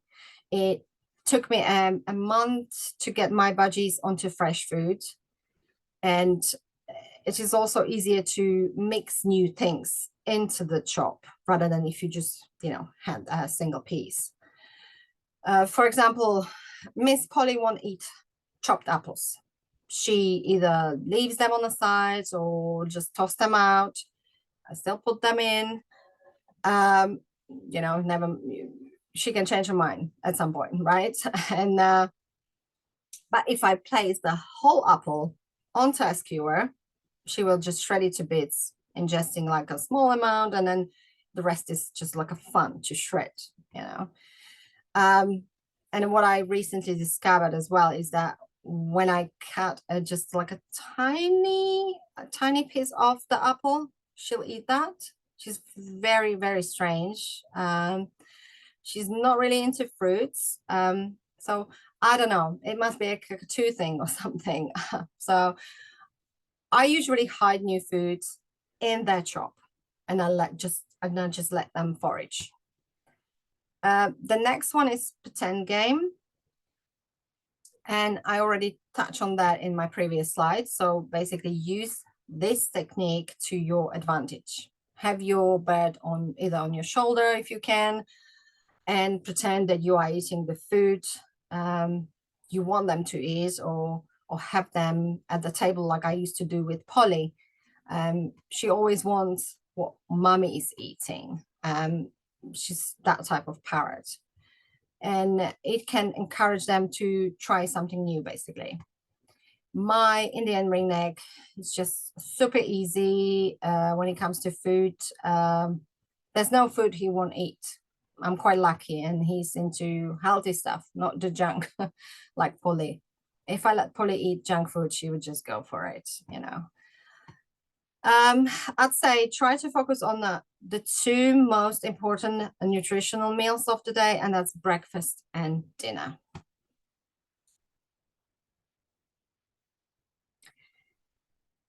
Foraging is something that stimulates your bird's mind, and it's part of them and the natural behavior and what they do in the wild. So since captive parrots tend to sit in their cages most of the day, we need to create the foraging opportunities for them to keep them occupied, as you know, not enough mental stimulation and or the boredom can create all sorts of behavioral problems like screaming for attention, or start picking their feathers. And you want to avoid that, because once the Pandora's box open, it's very hard to close it, trust me. So here are a few tips you can try for your birds. You don't have to buy expensive foraging toys, but instead use parrot safe items like simple cupcake paper cases, or paper cups, or paper trays, tissue paper where you can place or hide a treat. I would avoid used cardboard boxes. Sometimes I see parrot owners just giving them the FedEx box that came in the post. These you don't know where they were. They can be dirty, dusty, they can have still a bit of packaging tape on, which can contain adhesive, and that is toxic to birds. Also, please don't let your parrot play with like toilet paper rolls or the tissue rolls, like when you finish your toilet roll, as they have a bit of adhesive residue left on them, and you don't want your parrot to ingest it. Food grade paper trays or boxes that don't have any wax lining inside are perfect. And create foraging trays where you can like place random items, like here you place the crinkle paper, variety of small food toys, and then add some treats, flowers, herbs, parrot safe grasses, and then a couple of almonds, and or a bit of millet for the smaller birds. You can go crazy. You can create foraging tray like this, and Polly absolutely love that. It's like creating a little playground for them. It will be messy, but hey, your parrot will have so much fun.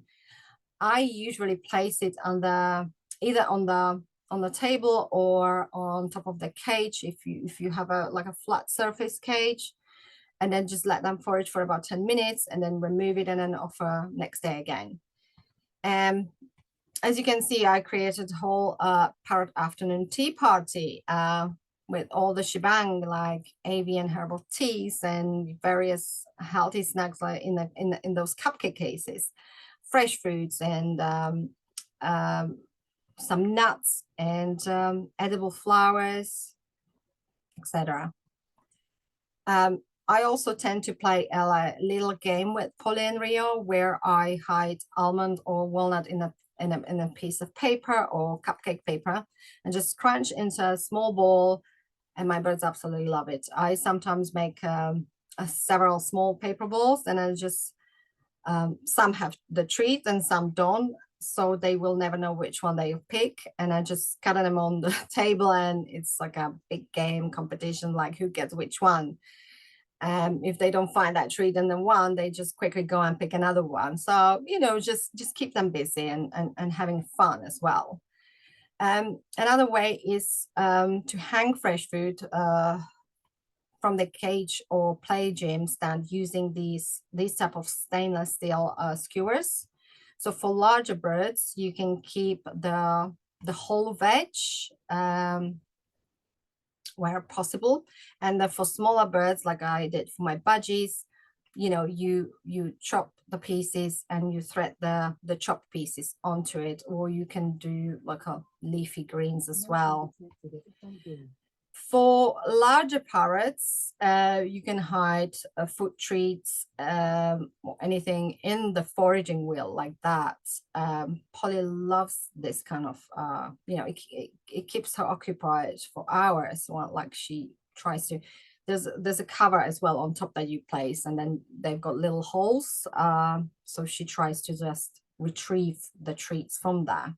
So, you know, this is something for larger birds. As you can see, my budgies absolutely enjoy the foraging tray. Obviously, I didn't give them any food toys in here, but they mainly have like herbs and millets. Again, 10 minutes play and then remove it. For Polly, she obviously had her toys as well.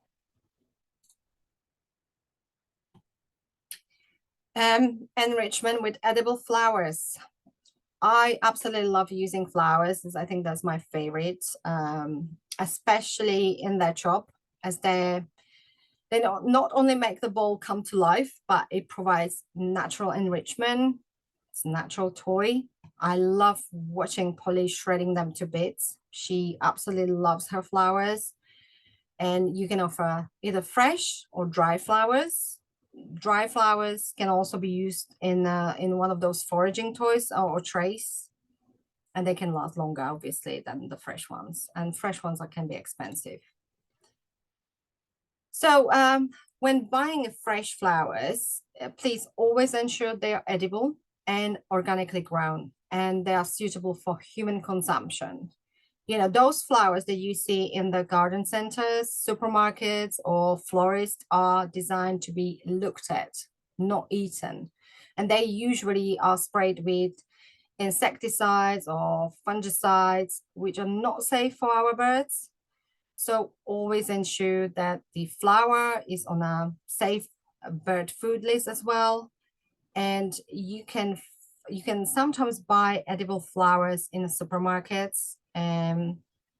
They need to be within the food section, and they need to be labeled as edible and suitable for human consumption. So the most common ones you can buy are the cornflowers, pansy, amaranth, tahiti. Edible rose petals are very popular, and then pea flowers. You know, there's so many out there available. They can be quite expensive as well.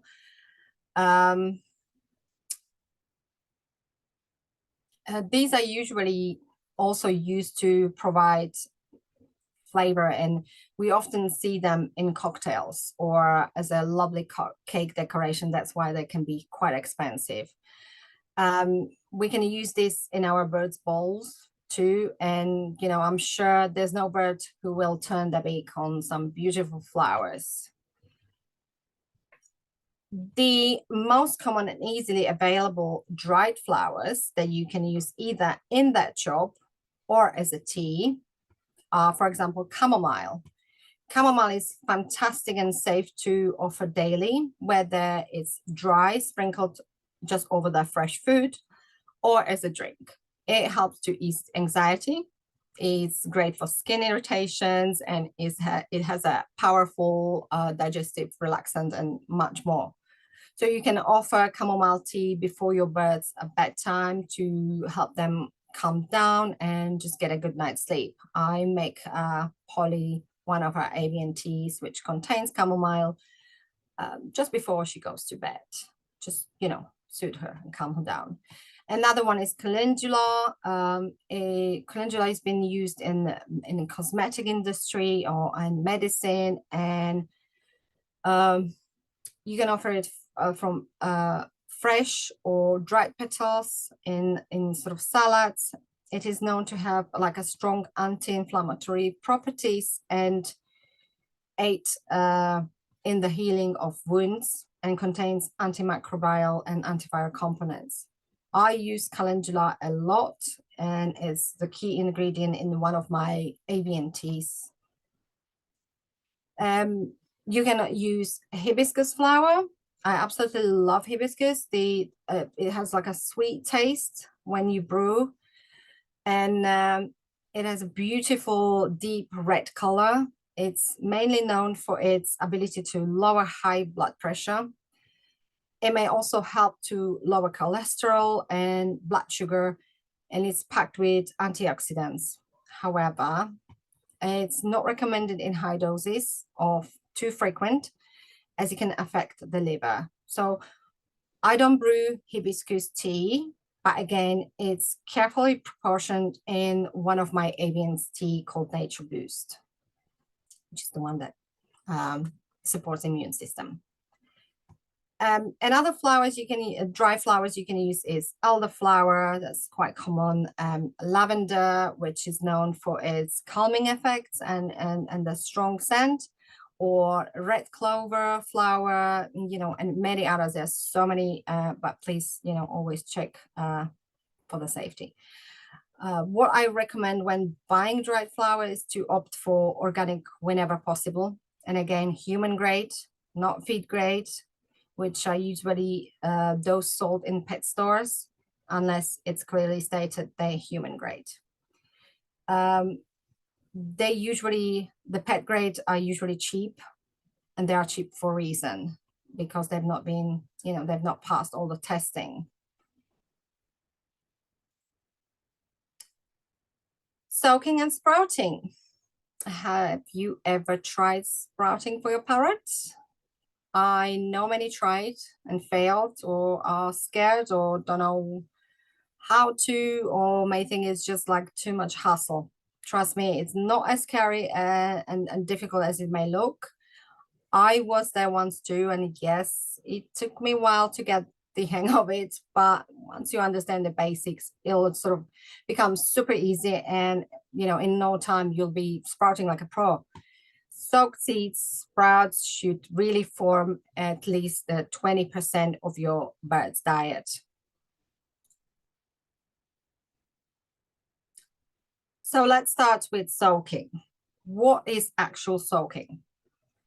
It's a simple process where you soak the item in cool water for a certain period of time, which activates the seed and prepares it for germination. And soaking seeds, nuts, legumes, or grains will help to remove the anti-nutrients like phytic acid and enzyme inhibitors that protect the seeds or grain from germination. And it will make the essential vitamins and minerals more available and easier for your pet bird to digest. So you need to soak first before you can sprout. You can either serve soaked or sprouted seeds or grains. Either way is absolutely fine. When I'm too busy, I prefer just soaked grains and seeds, as it's much faster and usually requires soaking up to 8 hours. So you can leave it overnight and have a freshly soaked seed mix in the morning, ready for your bird's chop. You always soak in cool water, never ever hot water, as this will spoil the seeds. And the things you need to know before you start soaking or sprouting is what seeds and grains you can sprout, which ones are safe for your parrot, then the timings, as each seed or grain grows at different speed. And I have a whole list of seeds, grains in my books. Then the things like soup type beans, kidney beans, cannellini, pinto, white beans, etc., you know, should never be soaked and sprouted and offered raw to parrots, as these are toxic when fed raw. They must be cooked. So, for example, red kidney beans contain incredibly high levels of lectin. So cooking them thoroughly reduces the activity of this lectin to undetectable levels. Cooked beans are fine to offer as well, but you know, obviously we prefer raw food. So the only parrot safe beans you can offer raw are the mung beans and adzuki beans. Then you have difficult seeds like chia and flax seeds. The ones that create like a, jelly substance. I'm not sure if anyone tried sprouting flax or chia. I mean, they are fantastic when it comes to nutrition, but they're not easy to soak or sprout. So I wouldn't recommend these, especially if you are new to all this. I tried sprouting them, but it just did not go well, and it ended. I just had to dispose of them. So instead, I offer them either in the air dried or sprouted that I recently discovered, or just dried. I saw some sprouting mixes containing this, and what it does is basically contaminates the whole mix with this kind of slimy coating. And I feel like it spoils faster as well when these are mixed with other ingredients as well.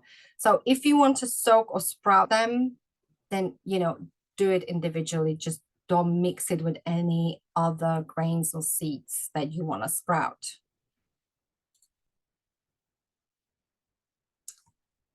I know many worry about the safety when it comes to sprouting, which is important. And you should be aware that during sprouting, the humid environment is a perfect place for bacteria growth, but this can be easily managed by using just a few drops of the GEC. GEC is the grapefruit seed extract, and this can also help to deter bacterial growth. I use one from a company called Nutribiotics, and it comes in a liquid form. It's just like a small bottle, which is a compound derived from the seed and pulp of grapefruit. The key is to basically rinse, and rinse. Always with cool water, never hot, at least 3 times a day, and just let it drain. It has to have a good airflow as well. As you are making it yourself, you're the one in control, and whether your sprouting jar is clean enough, whether they get enough air circulation, or how long they stay in the jar before being rinsed, that's all up to you. Always check for any sour smell or mold, and don't get confused, as some seeds produce tiny root hair, which at first may look like a mold. And you can see the difference on this photo. So root hair called also cilia hair, they're formed from 2 to 3 days and are always like fine white. And the most common sprouts with root hair are often broccoli, buckwheat, radish, cabbage, barley, sunflower, and wheat. And then you have a mold. Mold signs look like this tiny little cobweb spread around a cluster of seeds.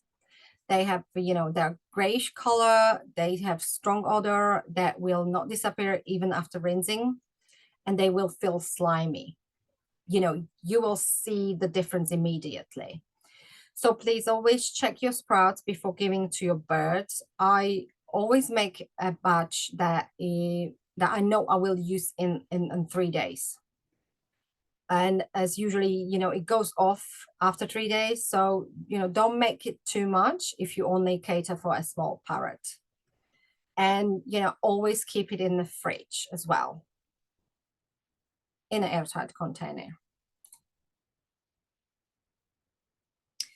What are microgreens? Microgreens are basically young vegetables, vegetable greens that only grow to like a few inches, and they usually require soil as well as sunlight to grow, and they usually harvested between 7 to 14 days. Whereas on the other hand, sprouts germinate after soaking them in the water first, and then they grow in a sprouting jar for up to 5 days before being harvested. Sprouts have little tails, and microgreens, as you can see, look like mini plants already. Microgreens, despite their small size, are packed with higher nutrient level than their larger counterparts and have been linked to providing support to the immune system. Microgreens have like a unique and intense flavor depending on the variety, and they're absolutely delicious addition to your parrot's chop. I use them as a little garnish on my chops. They can provide nice textural contrast, make your bird's meal, you know, like a fine dining experience.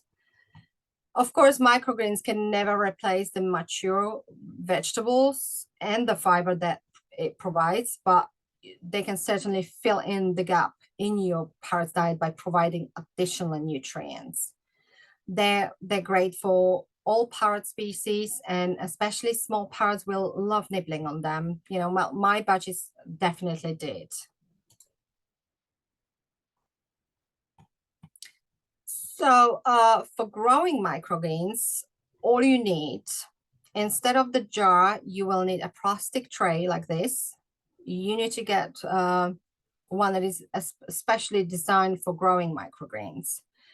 And then organic soil, or one of those natural mats like flax fiber mat or coconut coir mat, which is like 100% coconut fiber. And this will go inside the tray instead of soil. And then you obviously need a spray bottle. So you can either do it with the soil or with these mats. And then basically you're good to go. I'm not going to go through the whole growing process, as this would be for another video, but there's obviously step-by-step guide in any of my books. And, you know, it's pretty easy to try it. I've done several, I've grown several microgreens myself. And I also let them to go moldy, just so I could show my followers what it can happen, you know, if you let them moldy. I love microgreens. They're super tasty. Some are not, but as you can see, Polly here, she loves her microgreens. These were sunflower, and she was just trying to pick some of the sunflower seeds, shells. She thought there were sunflowers there, but she was just like nibbling on them. I found sunflower microgreens a bit funny taste. I don't know. It was just not to my liking whatsoever. It was really, really strong taste. Parrot safe cookware.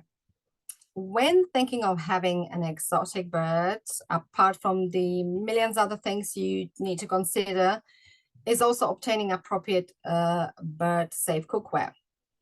As you may know, parrots have a complex respiratory system, and making them extremely sensitive to airborne toxins. So it's really important to bird proof your kitchen as well as the whole house, right? You should never house your birds in the kitchen, as cooking near your pet bird is quite dangerous, can potentially kill them, and yet so many people are not aware of this danger and don't even realize that cookware plays a big part in this. As you probably already know, that all non-stick cookware contains various chemicals to make them non-stick. And if you heard words like PTFE or PFOA, then you know these two chemicals make the non-stick possible. PTFE is used alongside PFOA to produce Teflon. It is a well-known patented brand of non-stick cookware. This kind of cookware can cause intoxication to your bird if it's heated above 530 degrees Fahrenheit, which is 176 Celsius. PFOA, also called C8, stands for perfluorooctanoic acid, which is a petroleum-based product. It's carcinogenic chemical used to bond to the non-stick coating to the pan. So when overheated, it breaks down and emits acid fumes that are not harmful to us, but can be extremely toxic to birds. So what cookware should we use then? If you are using the classic Teflon pans or pots, please consider replacing them with Parrot safe cookware such as stainless steel, copper, glass, cast iron, or ceramic cookware. There's been some rumors about ceramic brands that may also contain PTFE or PFOA. If you do choose a non-stick brand, please, make sure it is listed as PTFE and PFOA free. You should always find the information either on the packaging or if it's not there, you can always contact the manufacturer to just double check to make sure. There are many other products. There are potential hazards and can also produce toxic fumes like hair dryers. There's also quite commonly used to dry birds after their showers without the owner realizing the potential danger.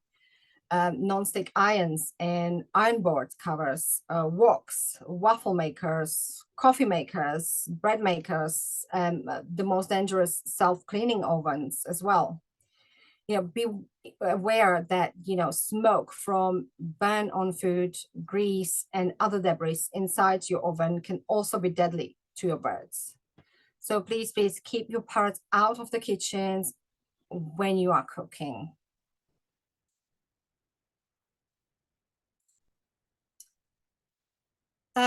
I felt this would be quite helpful to share as it is also diet related. I wanted to find out more about hormonal implants from a vet perspective. Their pros and cons, as I notice it's becoming quite a trend now to tackle hormonal behavior with implants rather than address the problem differently. In my opinion, hormonal behavior is created mainly with the wrong diet. Too much food, too much sugar, warm, mushy foods, too much fat. All this can lead to an increase of reproductive hormones, which then consequently turn on your bird's reproductive desires. Also, petting them in the wrong places, which only makes, things worse. Too much cuddling and stroking, like there's a lady who owns a cockatoo and uses a brush to brush a bird's feathers, which is absolutely insane. And she gets so many views and followers from these kind of videos. So it's just so wrong, and it can be damaging, not just to the feathers, but it's also affecting the bird's health, especially if it's a female. And then, the owner wonder why my bird is constantly laying eggs. Of course it then escalates to the point where the owner doesn't know what to do anymore, and they feel like a hormone implant will fix the problem. But will it? So let's hear it directly from Dr. Stephanie. When it comes to hormone implants, they have their benefits and have helped many birds, but they also have their cons.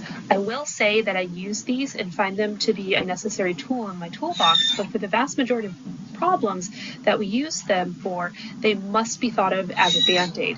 They help with the problem, but we will often have to do more to really resolve the underlying issue we are dealing with that caused their use in the first place.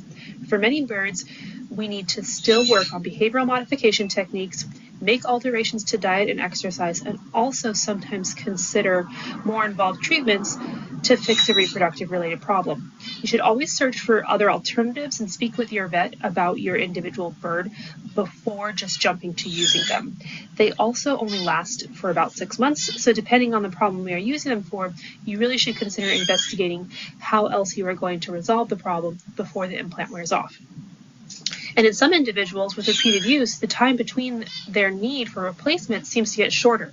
Therefore, it's imperative that you really consider if this is the right thing for your bird and its individual problem. Right. Oops, let's go back. So what do you think? In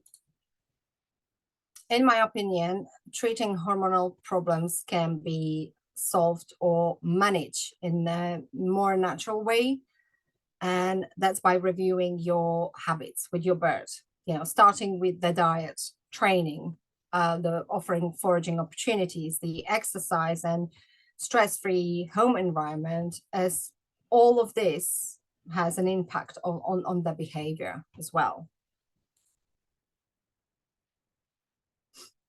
Now, vitamins and minerals interact with each other, and vitamin D is needed for the normal regulation of calcium in the body. Calcium can't get into the body by itself. It needs vitamin D, which both are important for growth, reproduction, bones, and muscle health. So what is the best way to get the vitamin D? Let me quickly read what Dr. Stephanie suggested. Birds absorb only 1/20th to 1/30th amount of vitamin D from plant sources. Excesses of vitamin D have been documented, and kidney disease has been seen when they got too much vitamin D in the diet. Therefore, the best way to get vitamin D is not through dietary sources, but by allowing the bird to make it on its own by being out in the sun or exposed to a UVB light. So some parrot species like African greys are more prone to calcium deficiencies than others. So ideally you want your bird to be outside daily for 15-20 minutes, exposed to unfiltered sunlight, not through the window, so they can produce their vitamin D via their skin. Those who house their parrots in their aviary, I don't think they should have any issues. And if you use synthetic supplements of vitamin D, obviously you don't want to over supplement it, because the excess of it can cause leaching of the calcium from bones or kidney damage caused by the calcification. You can offer vegetables that are higher in calcium, and you can offer kale, okra, broccoli, collard greens, or bok choy. These are quite high in calcium as well.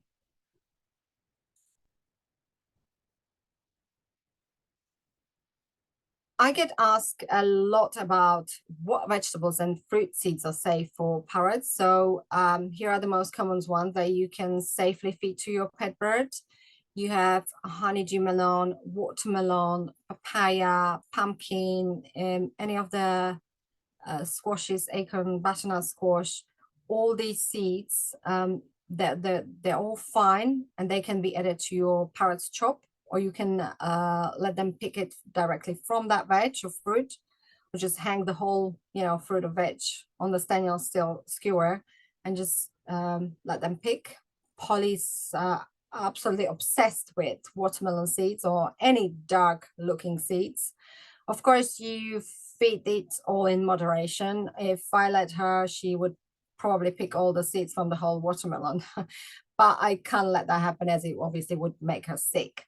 She is the type of parrot that she doesn't know when she has enough. So all these are absolutely perfectly fine to offer raw. Please don't cook them.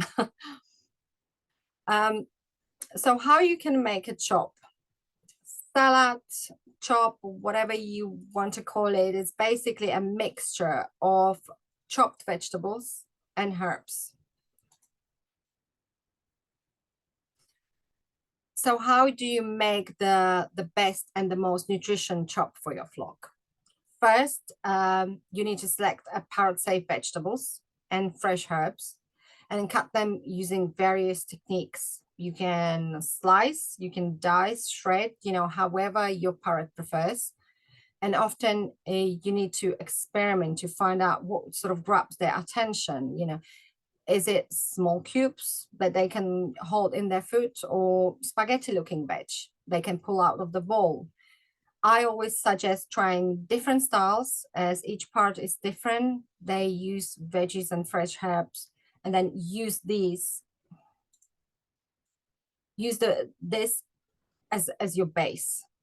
And then in step 2, you want to add other ingredients like fresh sprouts or soaked seeds, grain, legumes, or soaked seeds, nuts, herbal dry mixes, or, you know, and I tend to garnish with edible flowers. And then this type of chops, you know, creates a foraging opportunity for your parrot. And this way you provide them with diversity. As I mentioned before, I don't add any fruits in the chop as they spoil faster, especially soft type of fruits. And you want your parrot to eat the veg, not the sugar things. If you soak or sprout, make enough that will last it for up to 3 days max. And again, it must be refrigerated as it goes off. So 3 steps basically to make a chop. Your base, adds on, and then you have a final chop garnished with lovely flowers. I sometimes put, you know, a few nuts. Yeah, have fun. And then if you have to cater for larger flock and you have a different parrot species, to save you time, you can use one chop for everyone. For example, if you have budgies and macaw, you can coarsely chop all the selected veg first, which would be your base for your macaw's meal, and then take out like a small portion of it, and then further chop it. This time you can use the food processor, and it would be for your budgies. So you end up with 2 different looking chopped veggies, as you can see here. This one was for Polly and Rio, and this one was for my budgies. And, you know, that's pretty much it. Then you start adding all the other ingredients, mix it, plate it, serve it.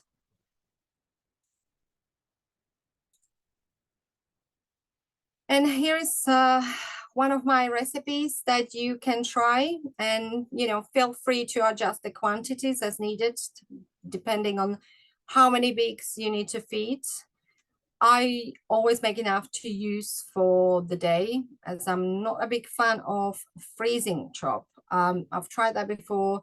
It just came out too soggy and I didn't like it, and neither did my birds. So if you are trying to transition your parrot to raw whole food, you know, keep it fresh, as they may not like frozen food.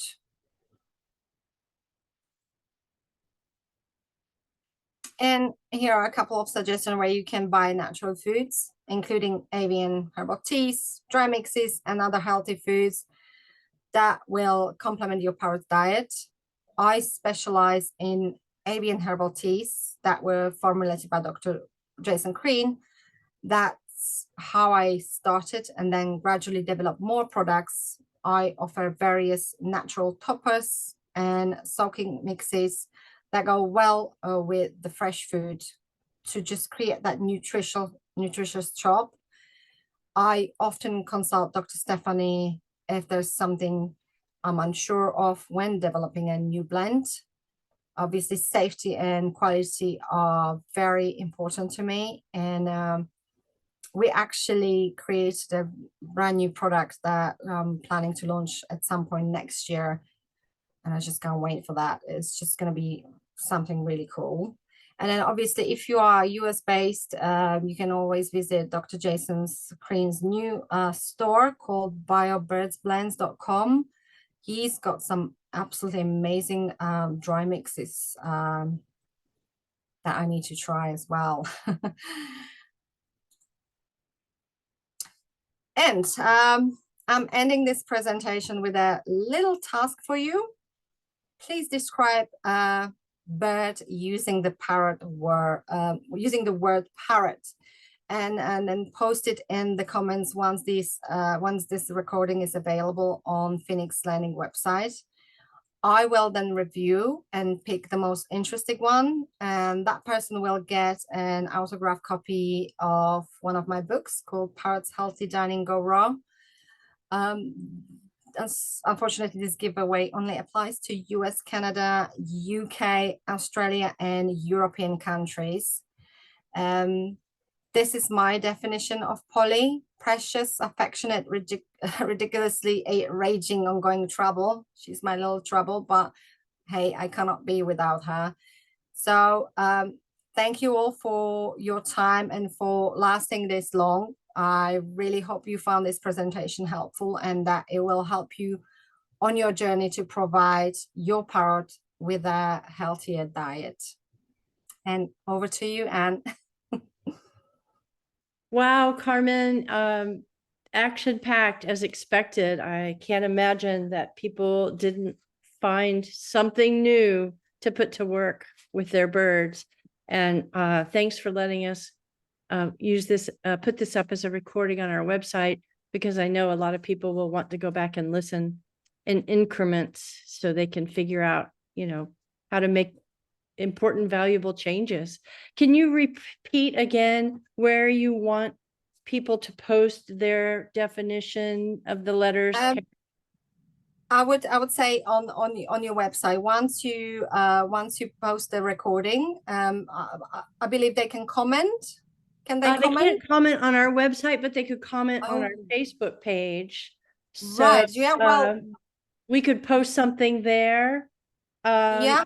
Melissa's listening and she can take care of that. And then people can reply and then we can make sure that you see that. How's that sound? Yeah, absolutely. I mean, you know, I follow your Facebook page, so yeah, definitely I can review all that on your page. Yeah, definitely. Okay, that's great. And just before I forget, if there are IAABC, that's the International Association of Animal Behavior Consultants. If any of you are listening today, your word is flowers, just email us at contact@phoenixlanding.org and we'll let you know what the code is for your CEUs. And of course you had questions, Karmen, but we agreed in advance that there was just not enough time for that. I've tried to answer as many as possible, but I want to remind everybody that your products are phenomenal. Your cookbooks are the best ever. There is no better cookbooks in my opinion. And thank you so much. I cannot thank you enough for what you do for birds worldwide. I know we've had quite a few people here today from Portugal, Poland, Switzerland, etc. So I know that your help is affecting birds worldwide.